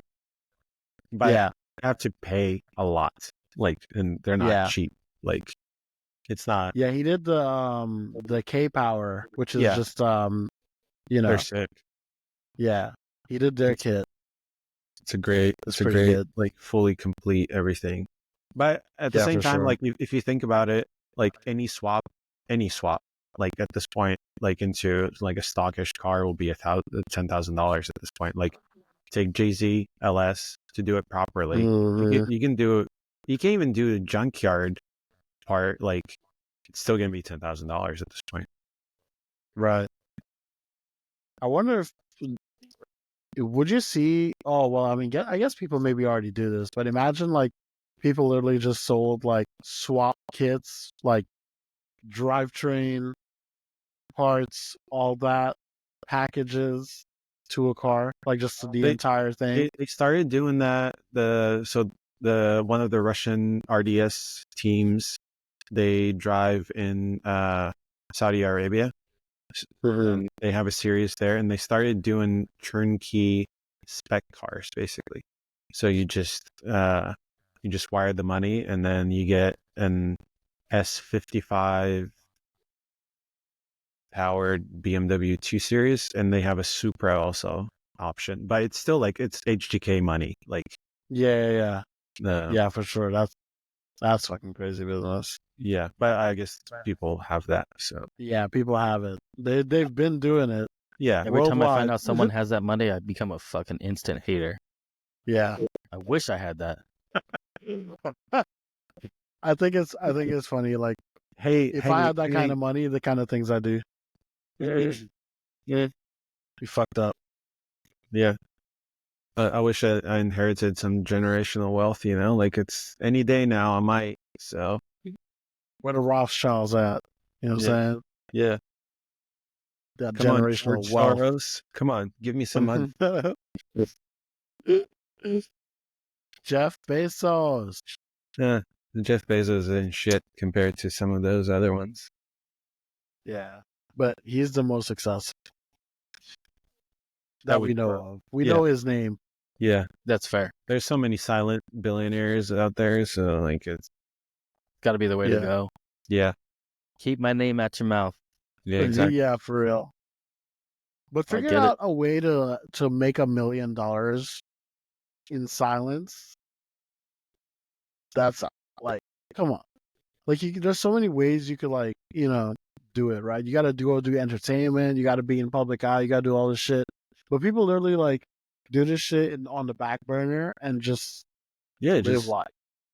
Who do you guys think is the current millionaire in drifting? Did you say Vaughn? I feel like millionaire does not go as far. What's the definition here? Are we talking about assets? Are we talking about business being worth that, or are we basically worth way more than that? Definitely, RTR is worth more than $1 million, but I would assume Vaughn personally is also worth that. I mean, he owns probably a good percentage of, if not all, of the RTR. Then and that's he's had a Ford GT, so he's doing He's doing it. He's doing all right. Yeah. Yeah, he's got Ford GT money. I've literally only seen it in person one time because of him. So I've literally never seen it. Oh, he brought it out? Like, he had it at Road Atlanta for something when I was there. And then I was like, wow, I'll never see one of these again. Yeah. There's one a local dealership here, and it was the owners, and he would I met him once, and then he actually showed me the track setting. That part is the most impressive thing on the planet. Like, when you turn the key into a track mode and it lowers itself 2 inches and the alignment stays in spec. That's insane. Swag. Imagine lowering any of our cars 2 inches and be like, oh yeah, the alignment is fine. That's crazy geometry that goes into it. That's a lot of nerd shit right there. Yeah, that's some next I'm level. so curious about how that works now. Yeah. Well, I almost want to see it. Alignment, and then you got to find a perfect balance to get both. Yeah. Or just create the perfect geometry.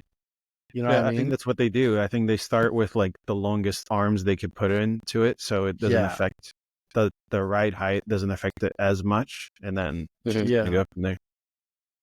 That's kind of what RTR did too, right? They went to longer arms the rears, and stuff like that in Mustangs. That's how they got the forward drive out of them too. That's why they're doing those aero discs too, because they can't put wide wheels on it. Yeah. Did you like did you deep watch the dip. James Dean video of Maybe Armandale? no. Dude, his in car chasing around Irwindale was absolutely disgusting. It was honestly like nobody else was moving, Yeah. and he was the only variable in the situation. Like He's he would just the be on him. he's the main He's just character, like, dude. sitting He's all behind him. Just, cool and mysterious. I swear to God, absolutely insane. It was so fucked up though because like he did an OM2 of Matt Field, but it really just looks like Matt Field was on the ropes the entire time.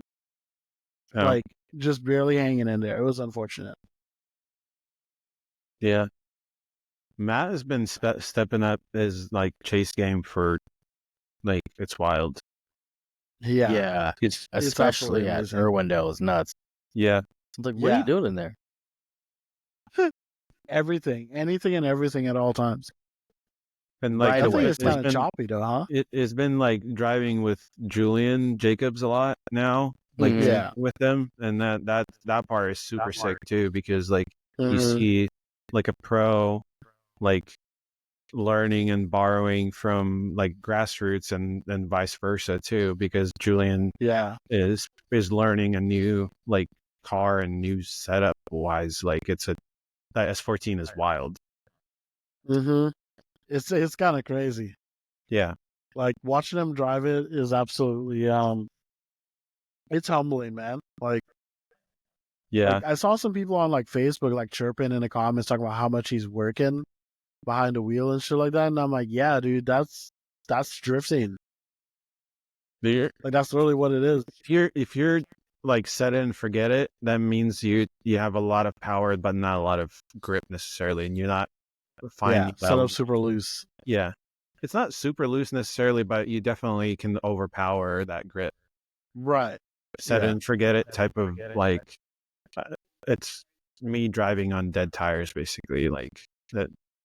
Yeah, like it looks super cool, super smooth and shit like that, but like, like dynamic, is being dynamic is like part of what makes drifting cool. Yeah, to me too. Yeah. It's like style. That's part of the style. It's not just what, like obviously what your car looks like, but it's also like your driving style and how you get to angle and so on. Like there's a lot that goes into like the style criteria. Yeah, for sure. It's honestly something really I wish people would dive in on this more, but I feel like not everybody's educated to like, I feel like Just don't let us preach stop you. on that topic. I mean, they're kind of opening, if you're talking about it, they're opening the door to you not having it. Or somebody can say, oh, you don't have style. And then they Right, that's why they exactly. don't want to say it. Like, Yeah, but it's all perspective. You know what I mean? yeah, it's all perspective, but it's also like you can find your style. Like, Yeah. I have my own style and I'm searching for something else all the time. But like, I know when I'm like, I've had other people drive my car and they don't drive it the same, No, even though not at all. they've driven like E46 or E36, which should be close enough. Yeah, but can't that just be somebody as simple as trying to be reserved with somebody else's car and No, like kind of respect it? Like Hoffman drove my car. Oh, okay. And he didn't he was clear that he was driving it, to me at least. Like it was like a different inputs and like he really liked how it was set up because it was set up like to kill. Yeah. But yeah, it was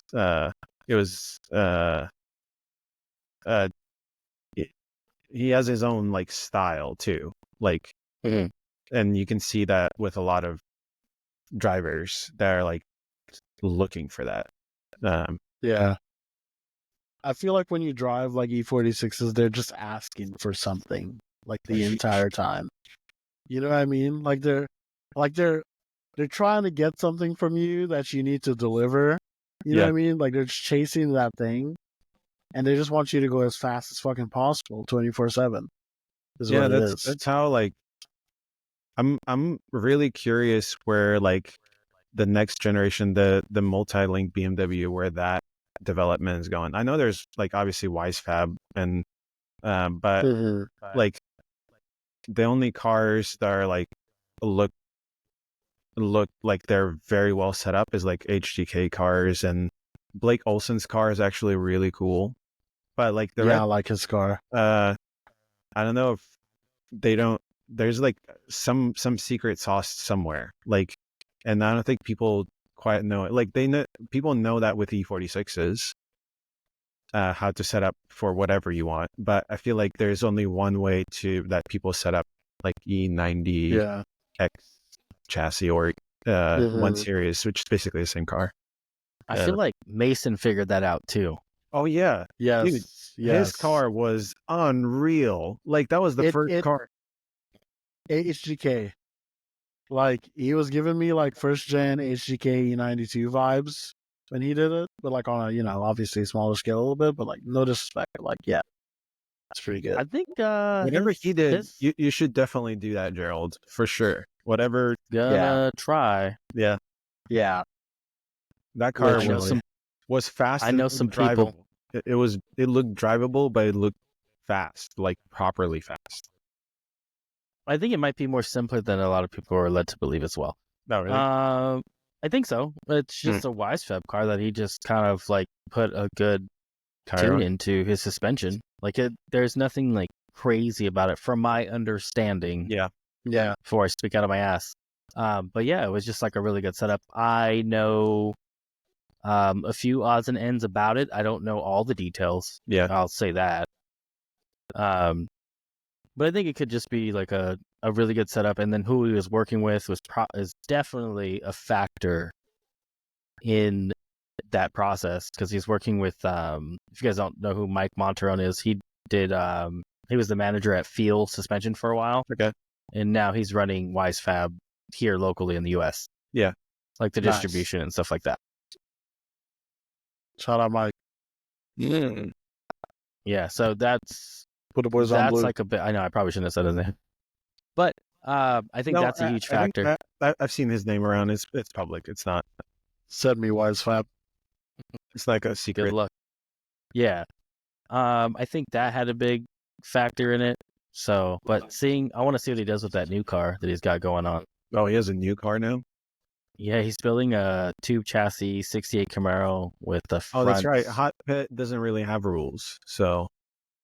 Yeah, they're more open, which I really like. Like this, that's actually kind of cool. Like to be able to really build what you want. Yeah. That's if you got the means, go nuts. Yeah, especially like for fabricators that really know what they're doing.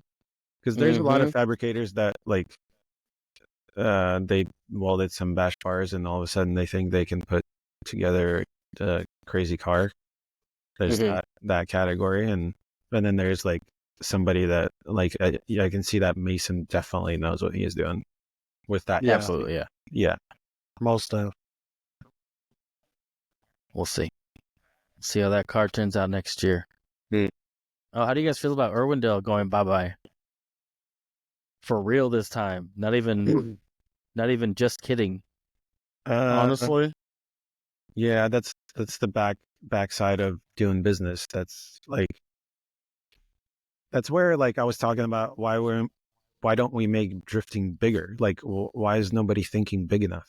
Because if they have an event once a year that they sell out, and then what's to a business that has to run every day and they have to pay salaries every day, that's not doing anything.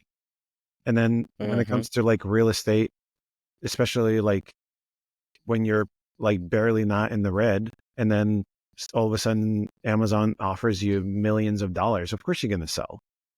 Like it's a no-brainer.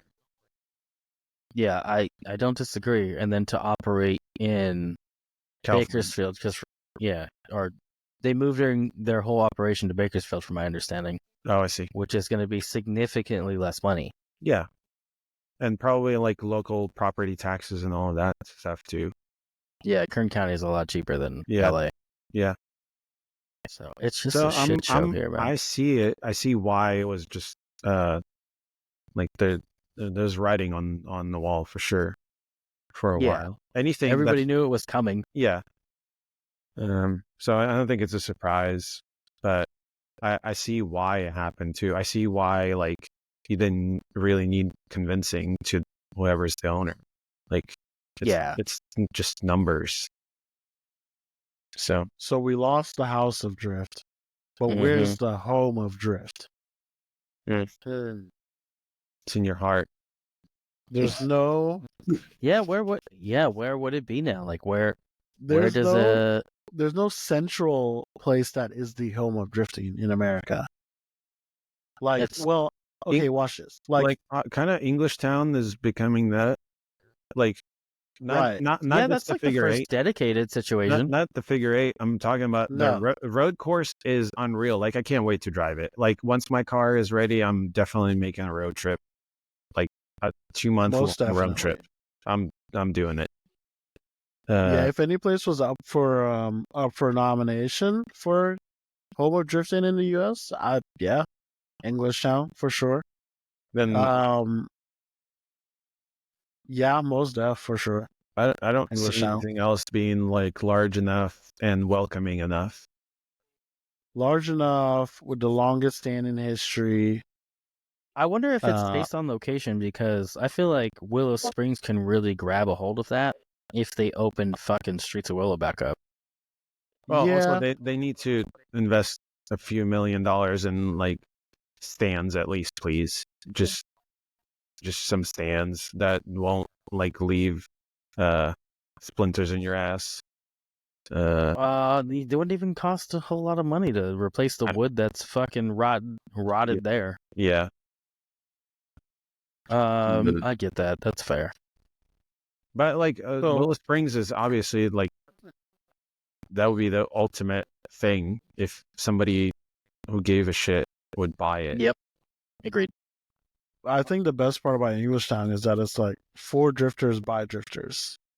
Yeah. And like, the family really cares about it. Yeah. And that's like, it's not just like, oh, this is a track that happens to be here and we allow drifting at some point. You know what I mean? Like, these guys like live, breathe, eat drifting. Yeah. And the fact that they see long term and they're not trying to just sell out the first opportunity they have. They get, that's fair. That in itself is like, but it's also like one of those things where like if the family isn't like worried about money, then they're in that situation. But like things change and so on. So it's like, and quite frankly, I feel like if they were worried about money, they would have not made any of those decisions. So absolutely. Yeah, they definitely figured out what they needed to maintain and, you know, do the thing. And they found it and they're like, fuck it, send it. Yeah. And that's beautiful. Yeah, it was. Apple Valley Speedway could be a thing too. Apple Valley could be it's not large enough. One of those. It's already. No, it's not large enough, but it's definitely like definitely like grassroots to the core. It's home to grassroots drifting in SoCal. Oh, like, absolutely. Yeah. There's no other place here that combats for with $60 or $80 you can drift, and like that's like bruh. And for $120 you can do the overnight thing. Like it's not, or it's like not there's no like also track like that with an entry that gnarly too. Like Medford is kind of like that, but it's not at all. Like the first corner, you still have to maintain all the speed. Yeah, but like AVS is like you have to kill speed, but you also have to look cool. So like it's a steps process for sure. Like that entry. Yeah, the thing's pretty gnarly. Especially the entry, because you can fucking really wipe out. I've seen so many crashes there. Wiped out on Drift Week 4 times, but it was all like soft. It was like you and I actually drove the same event, but your car was broken. I think so. Yeah, when I had the have CTS this unfinished business with ABS. Like every time I go, like the only successful track day that I've had there was Drift Week 4. Every time I would go there, like the Super D, that's when I snapped both of my axles. My fuel pump went out the next lap, and then I just Was tacked that an up. Aoki event? No, that was it's like every year Julian. NYE? Yeah, Julian Okay, either gotcha. does Thunderhill, which is also like that could be also like if they actually do the right partnership, I think Thunderhill could be like the coolest venue. Yeah. It's already owned and like managed by like real enthusiasts. Like it's owned by SCCA. So there's like, and then the fact that they let us drift at like 130 miles an hour into the first corner is like, it's unreal. How fast is Sonoma? Because I know that there's like a Sonoma's few not that different fast. layouts. It's like you enter probably my car probably at 65. It's like mid third gear with 410. So kind of like Horse Thief Mile almost, because it looks a lot faster. No, it's faster than that. Okay. With same gearing, my car would be top of second with like 7,000, so 8,000 RPM. Gotcha. And that one is probably, it's another probably 10, 15 miles an hour faster on the entry. Oh shit. So Summer Jam is like one of my favorite layouts too. Like Sonoma is like over the hill is like, there's nothing like it. Yeah, Yeah, it's honestly so awesome to watch. I liked watching when Evan was driving when everyone was driving with. I'll remember English in a second. When Evan was driving Matt's S14 after he refinished it and coming over that hill, I was like, Jesus, I want to drive that so bad. Winter Jam is coming up. But, my car's not gonna be ready. I'm not even gonna try to rush it. Oh yeah, I'm in the same boat. I'll be so pissed off at myself if I try doing that. Yeah, Winter Jam was super fun. It's like one of the coolest events I think in the States.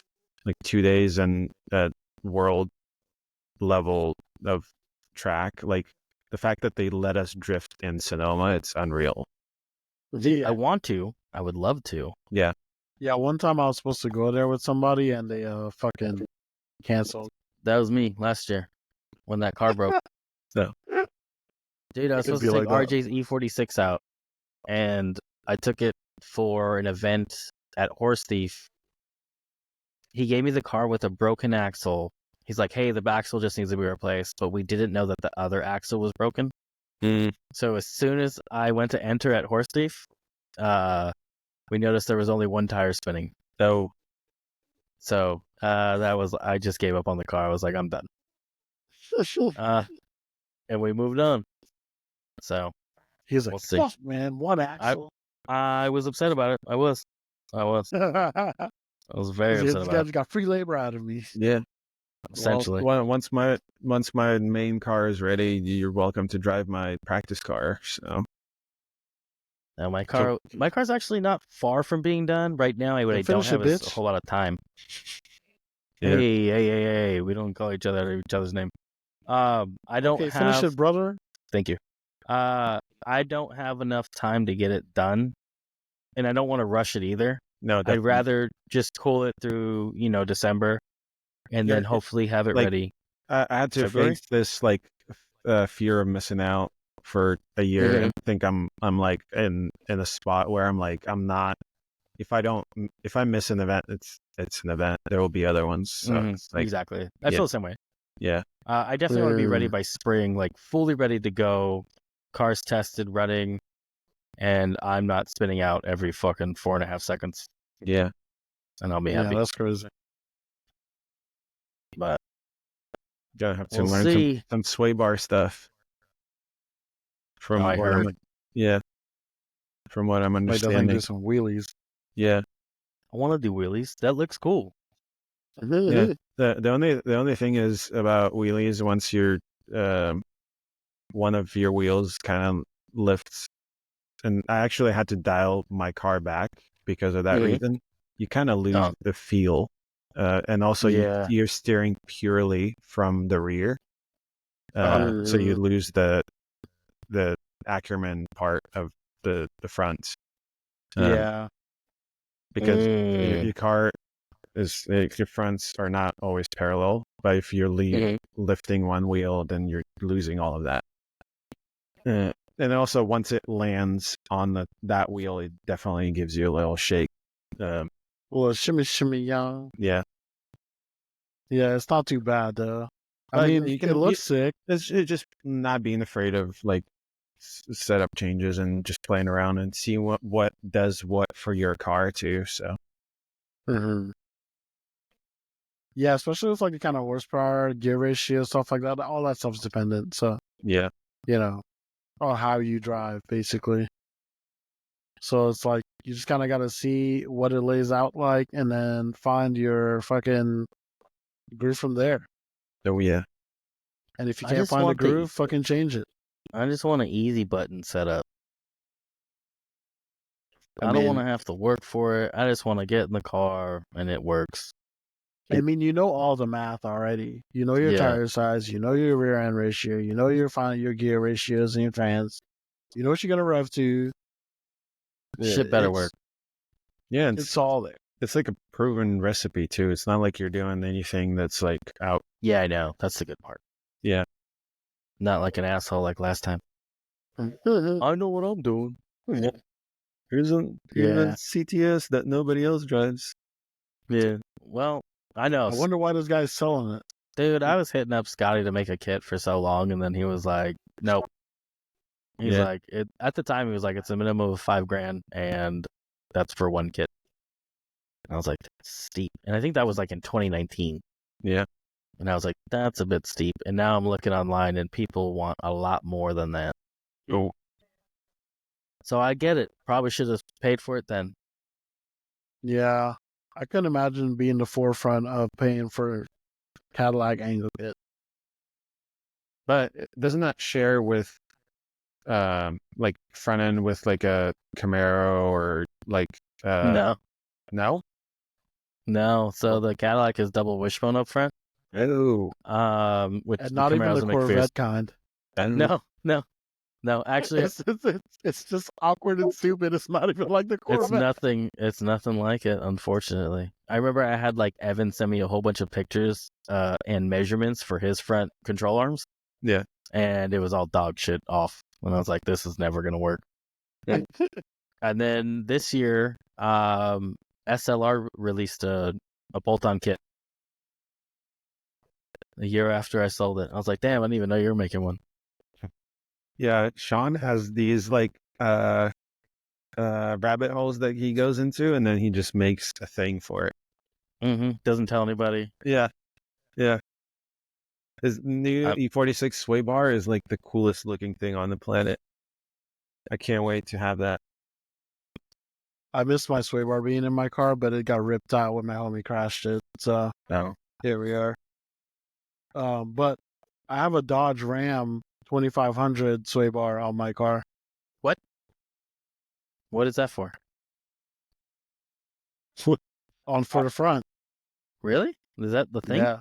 So the Dodge Ram sway bar, it sits in the truck, like behind the motor, in the same way it would sit in the front of the E46. So like facing, the back way. Yeah. And it literally is the exact same spec as like size, or not size, but like, shape and everything. Yeah. And it's a big, thick unit. I'm looking at this E46 people eater blade. Yeah. Bar. This thing's nice. Yeah. It looks cool.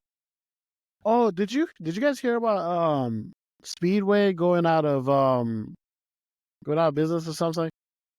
Like the sway bars, you know what I'm talking about? Like the blade style sway bars. Yeah. Apparently they went out of business or some shit. I saw that in the Matt Field thing. Speedway Engineering? Yeah, that dudes are like the sway bars. Temporarily closed. I see that. That's fucked up, man. Yeah, I thought you were talking about fucking Speedway, the parts seller. Yeah, because there's like it's competitor to Summit, right? Yeah. They used to get their books. They're like this thick. They're always. Yeah. They're like a phone book. Yeah. Huge. Yeah, those are I guess the brochures are a thing of the past now. Now you got to go online for everything. Fuck, man. Just good and bad. Yeah, I agree. What I do like about the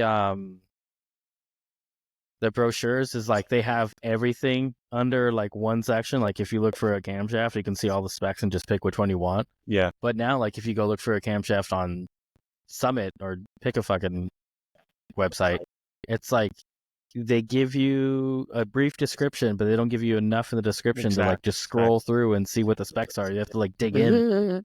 Also, you can't compare them. Like a lot of the time on the website, you can't like click multiple ones and then compare. That would be like a really cool feature, but Yeah. Yeah, I wonder if they do that. Actually, I'm kind of curious. I'm gonna fucking check that. I don't think they do, but I mean, it'd be a lot nicer. Yeah. Especially like if you go with like a kit or something, and you're like, oh, I want to know what comes in this kit and this kit. And like, is it all the same? Is it? Because Summit like makes their own shit too. Yeah, where it's like super I like similar Summit to like because it's literally overnight for us because they're out of Reno, and then they just like literally I can order stuff right now and they'll show up. Yeah, I got my shit next day from Arlington in Texas. I lied. They have a compare. Oh, that's awesome. Yeah. So, yeah, I think anything I've ever ordered from Summit, as long as it was in the Reno warehouse, I got it the next day. Yeah. If I ordered before like noon, but if it came from their Texas warehouse, it was always like 2 or 3 days. Yeah. Which is still not bad. And like I always tell people, just like Summit is one of those things that just if you can buy it from Summit, just buy it from Summit. Don't buy it from Amazon. Absolutely. Because like you're supporting a company that actually cares about this stuff. And then not the lowest bidder. Yeah, not the lowest bidder, because at some point that's a whole nother rabbit hole, is how like I'm so sorry. How Amazon now, like whatever is a hot sell, they just like squeeze out the sellers and then they just sell it themselves. And then that makes the company bigger, but it's not making like small businesses operate. But like, and Summit is like one of those things that's just like American and should be like, I hope it stays like open and like. Shout out Summit. Yeah. But low key, sometimes I'll shop on Summit, see a part, go on Drift HQ, see the same part for cheaper, and buy from Drift HQ, and it'll ship from Summit and come to my house. So, just pointing that out, it happens. Yeah, you can do. So if you want to go and get a little bit further, you can sign up for an ATEC account with Summit and order from like as a business, and then you get like dealer pricing. Ooh.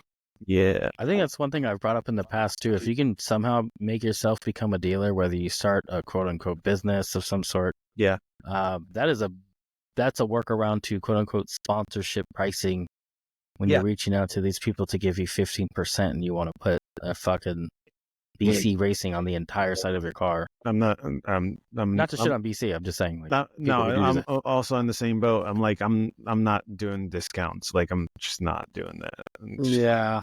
It's not worth it. Like, I'm good. I'll pay for it. Yeah, I'll either pay for it or just give me the thing. Or like, plus, like, what the fuck is a discount when they're offering it 24/7?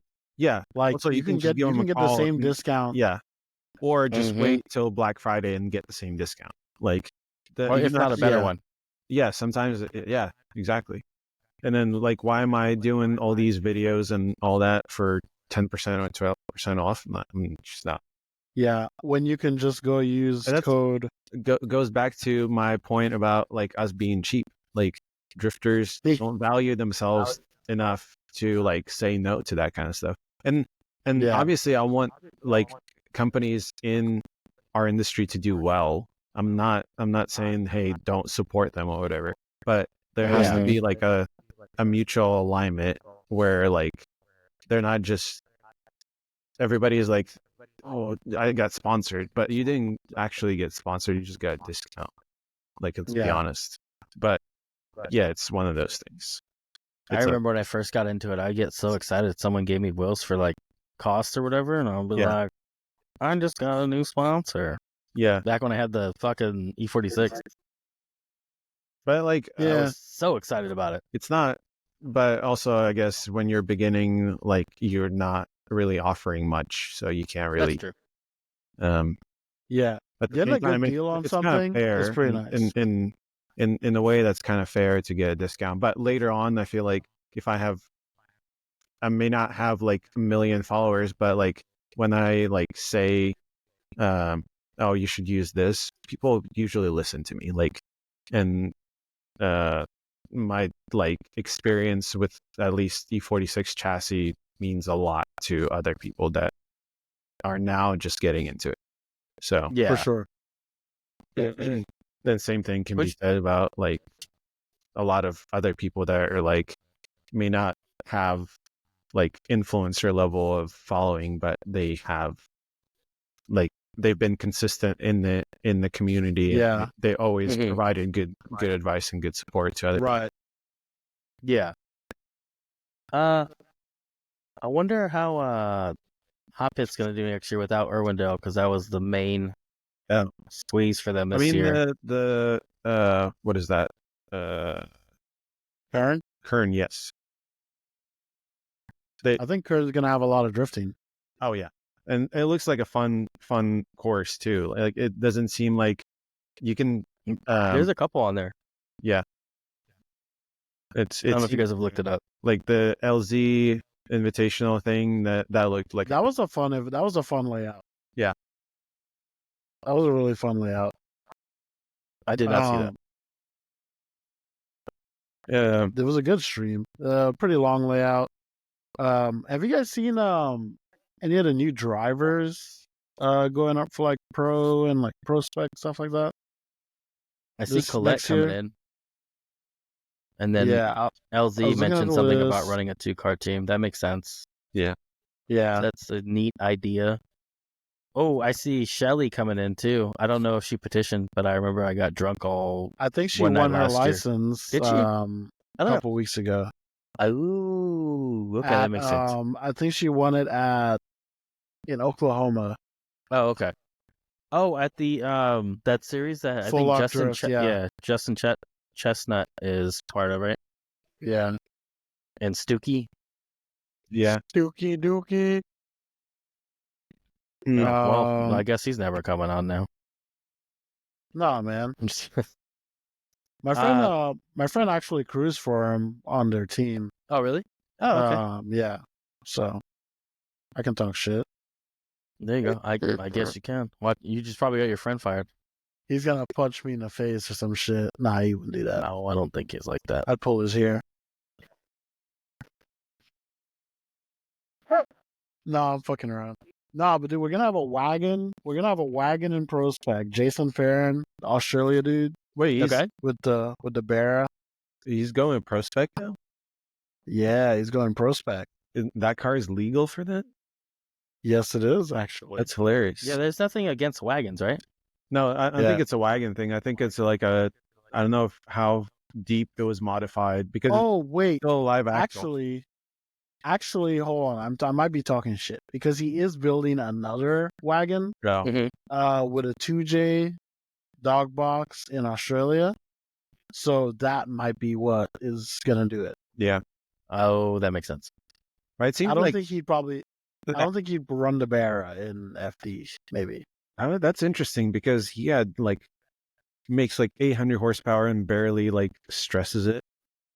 I don't even think it's just 800. Honestly, I think that thing probably makes more because it's absolutely crazy. Yeah. Honestly, in person it's fucking disgusting.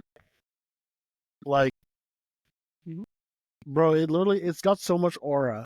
Like, it shakes the fucking ground around you. Like, the anti-lag going off. Like, just think about the fact that you're at mid-pond. You're in this big-ass bowl of trees and shit. Yeah. And here's this fucking wagon shooting fucking flames, popping anti-lag, and all kinds of shit. The forward drive on that thing's absolutely crazy. Yeah. Oh. Live axle, it's easy to set up, too. for the most part. Yeah, except when you introduce some bumps into it, then it's a whole other thing. Yeah. Yeah, fuck. Is that the issue behind the live axle is the bumps and whatnot? Yeah, because if you can make it like tear the asphalt out of like under you because of like if you put a lot of anti-squat in it, but every time you would like see a bump, like tire would see a bump, then you would like it would get unsettled. Yeah. It would just be like really, really tricky to drive. So for the most part, it seems like usually they'll run like a more linear, yeah, like setup but then where it's like you're progressive. relying more on the tire itself. Yeah, Which is fine, I guess. Yeah, with modern tire technology. Yeah, but still, nobody here like runs Volino and like anything that gnarly yet in those type of cars. Yeah, I think he was running Vitors. Yeah, or Zeknovas when I saw the car at Midbond, something like that. both of those Speaking are of tires, gnarly tires. Both of them. Tires are hot again. Like there's a shit ton again. Yeah, yeah, and they're becoming slightly cheaper now. That's the resurgence. Yeah, they're getting back down. They're getting closer to $100 again. Yeah. We are so bad. Yeah, I know. New pandemic. Well, New pandemic. What's up, boys? Don't fucking jinx it. Y'all ready? That almost I feel like ruined my that's life. I can't have another one, dude. Yeah, same here, dude. It got so good. Like I thought 2020 was gonna be the fucking year for everybody, and then 2020 was like psych. Got him, boys. Yeah, it was pretty bad. But what is there? Zeknova, Zestino, Polino, Vitor, GT Radial. GT Radial's one. That's 5. Nitto. This is from. Well, I don't know if I Those count are like Nitto. quick access tires. Like That's what I'm talking. Yeah, the 5. Exactly. Anybody can get them. Have now today in SoCal. Like. Yeah. Which is the good part. Yeah. It's everything else that is kind of concerning. Like what else is coming? Who's distributing Volinos now? Same guy. It's the same dude. Well, but Tire Stacks isn't like doing the thing. Yeah, but their prices are outrageous. Yeah. The Volinos. And their brand is kind of ugly now. The race treads.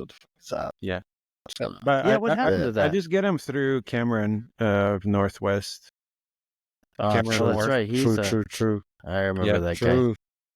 And then if you're near Texas, just hit up Mike. Mike is the man, dude. Yeah. Which one's Mike? True. Mike, the Mike with the R34, dude. Yeah. Mike, the Volino guy. Yeah. Mike, I remember one time, super long ago at New Orleans, NOLA Motorsport Park, Mike was pitted a couple of cars away from me. My car was fucking blowing up at the time, my radiator. And he fucking walks by and he's like, "Hey, I think you got a problem, man." And he like turned around and I was like, "Yeah, my shit's blowing up, dude." It's like right fucking here. Big ass puddle of coolant all over the floor. It was very funny. Silly guy.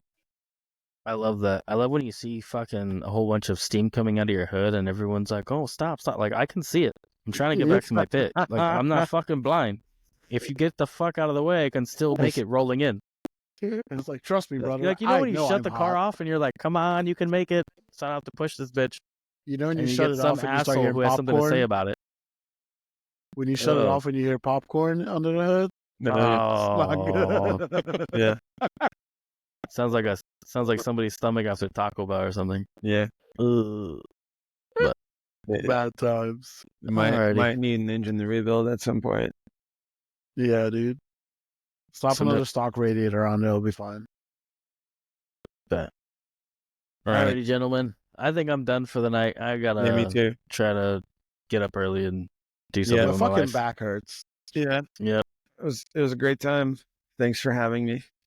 Likewise, thank you for coming on. Awesome yap sesh. Yeah. Yapping, dude. But Yeah. I love it. Good stuff. Professional yappers. We'll get you back on when you get everything all nice and finished. Oh yeah, and drive the new Yeah. setup. yeah. Hey, but if you ever do want to go to Mid Pond on the off chance, let me know. I'm actually going there at the end of the month. So yeah, I got a bunch of East Coast homies from like New Jersey and New York coming down all the way down to Alabama. So we're doing West like a big Coast. meetup. Ooh, yeah, Yeah. I definitely want to visit the East Coast, and that whole area it looks unreal fun. Like some I'm of not gonna lie, the town that it's in is really nice and really chill. Yeah. And like there's a lot of stuff around. It's just a nice place to be. Nice drives too. A lot of green, a lot of greenery. Very Yeah. nice. All right. Well, So, have a great night, dudes. Alrighty, boys. man. You guys have a good one. Yeah, you too. Yeah. All right. See you. Yep.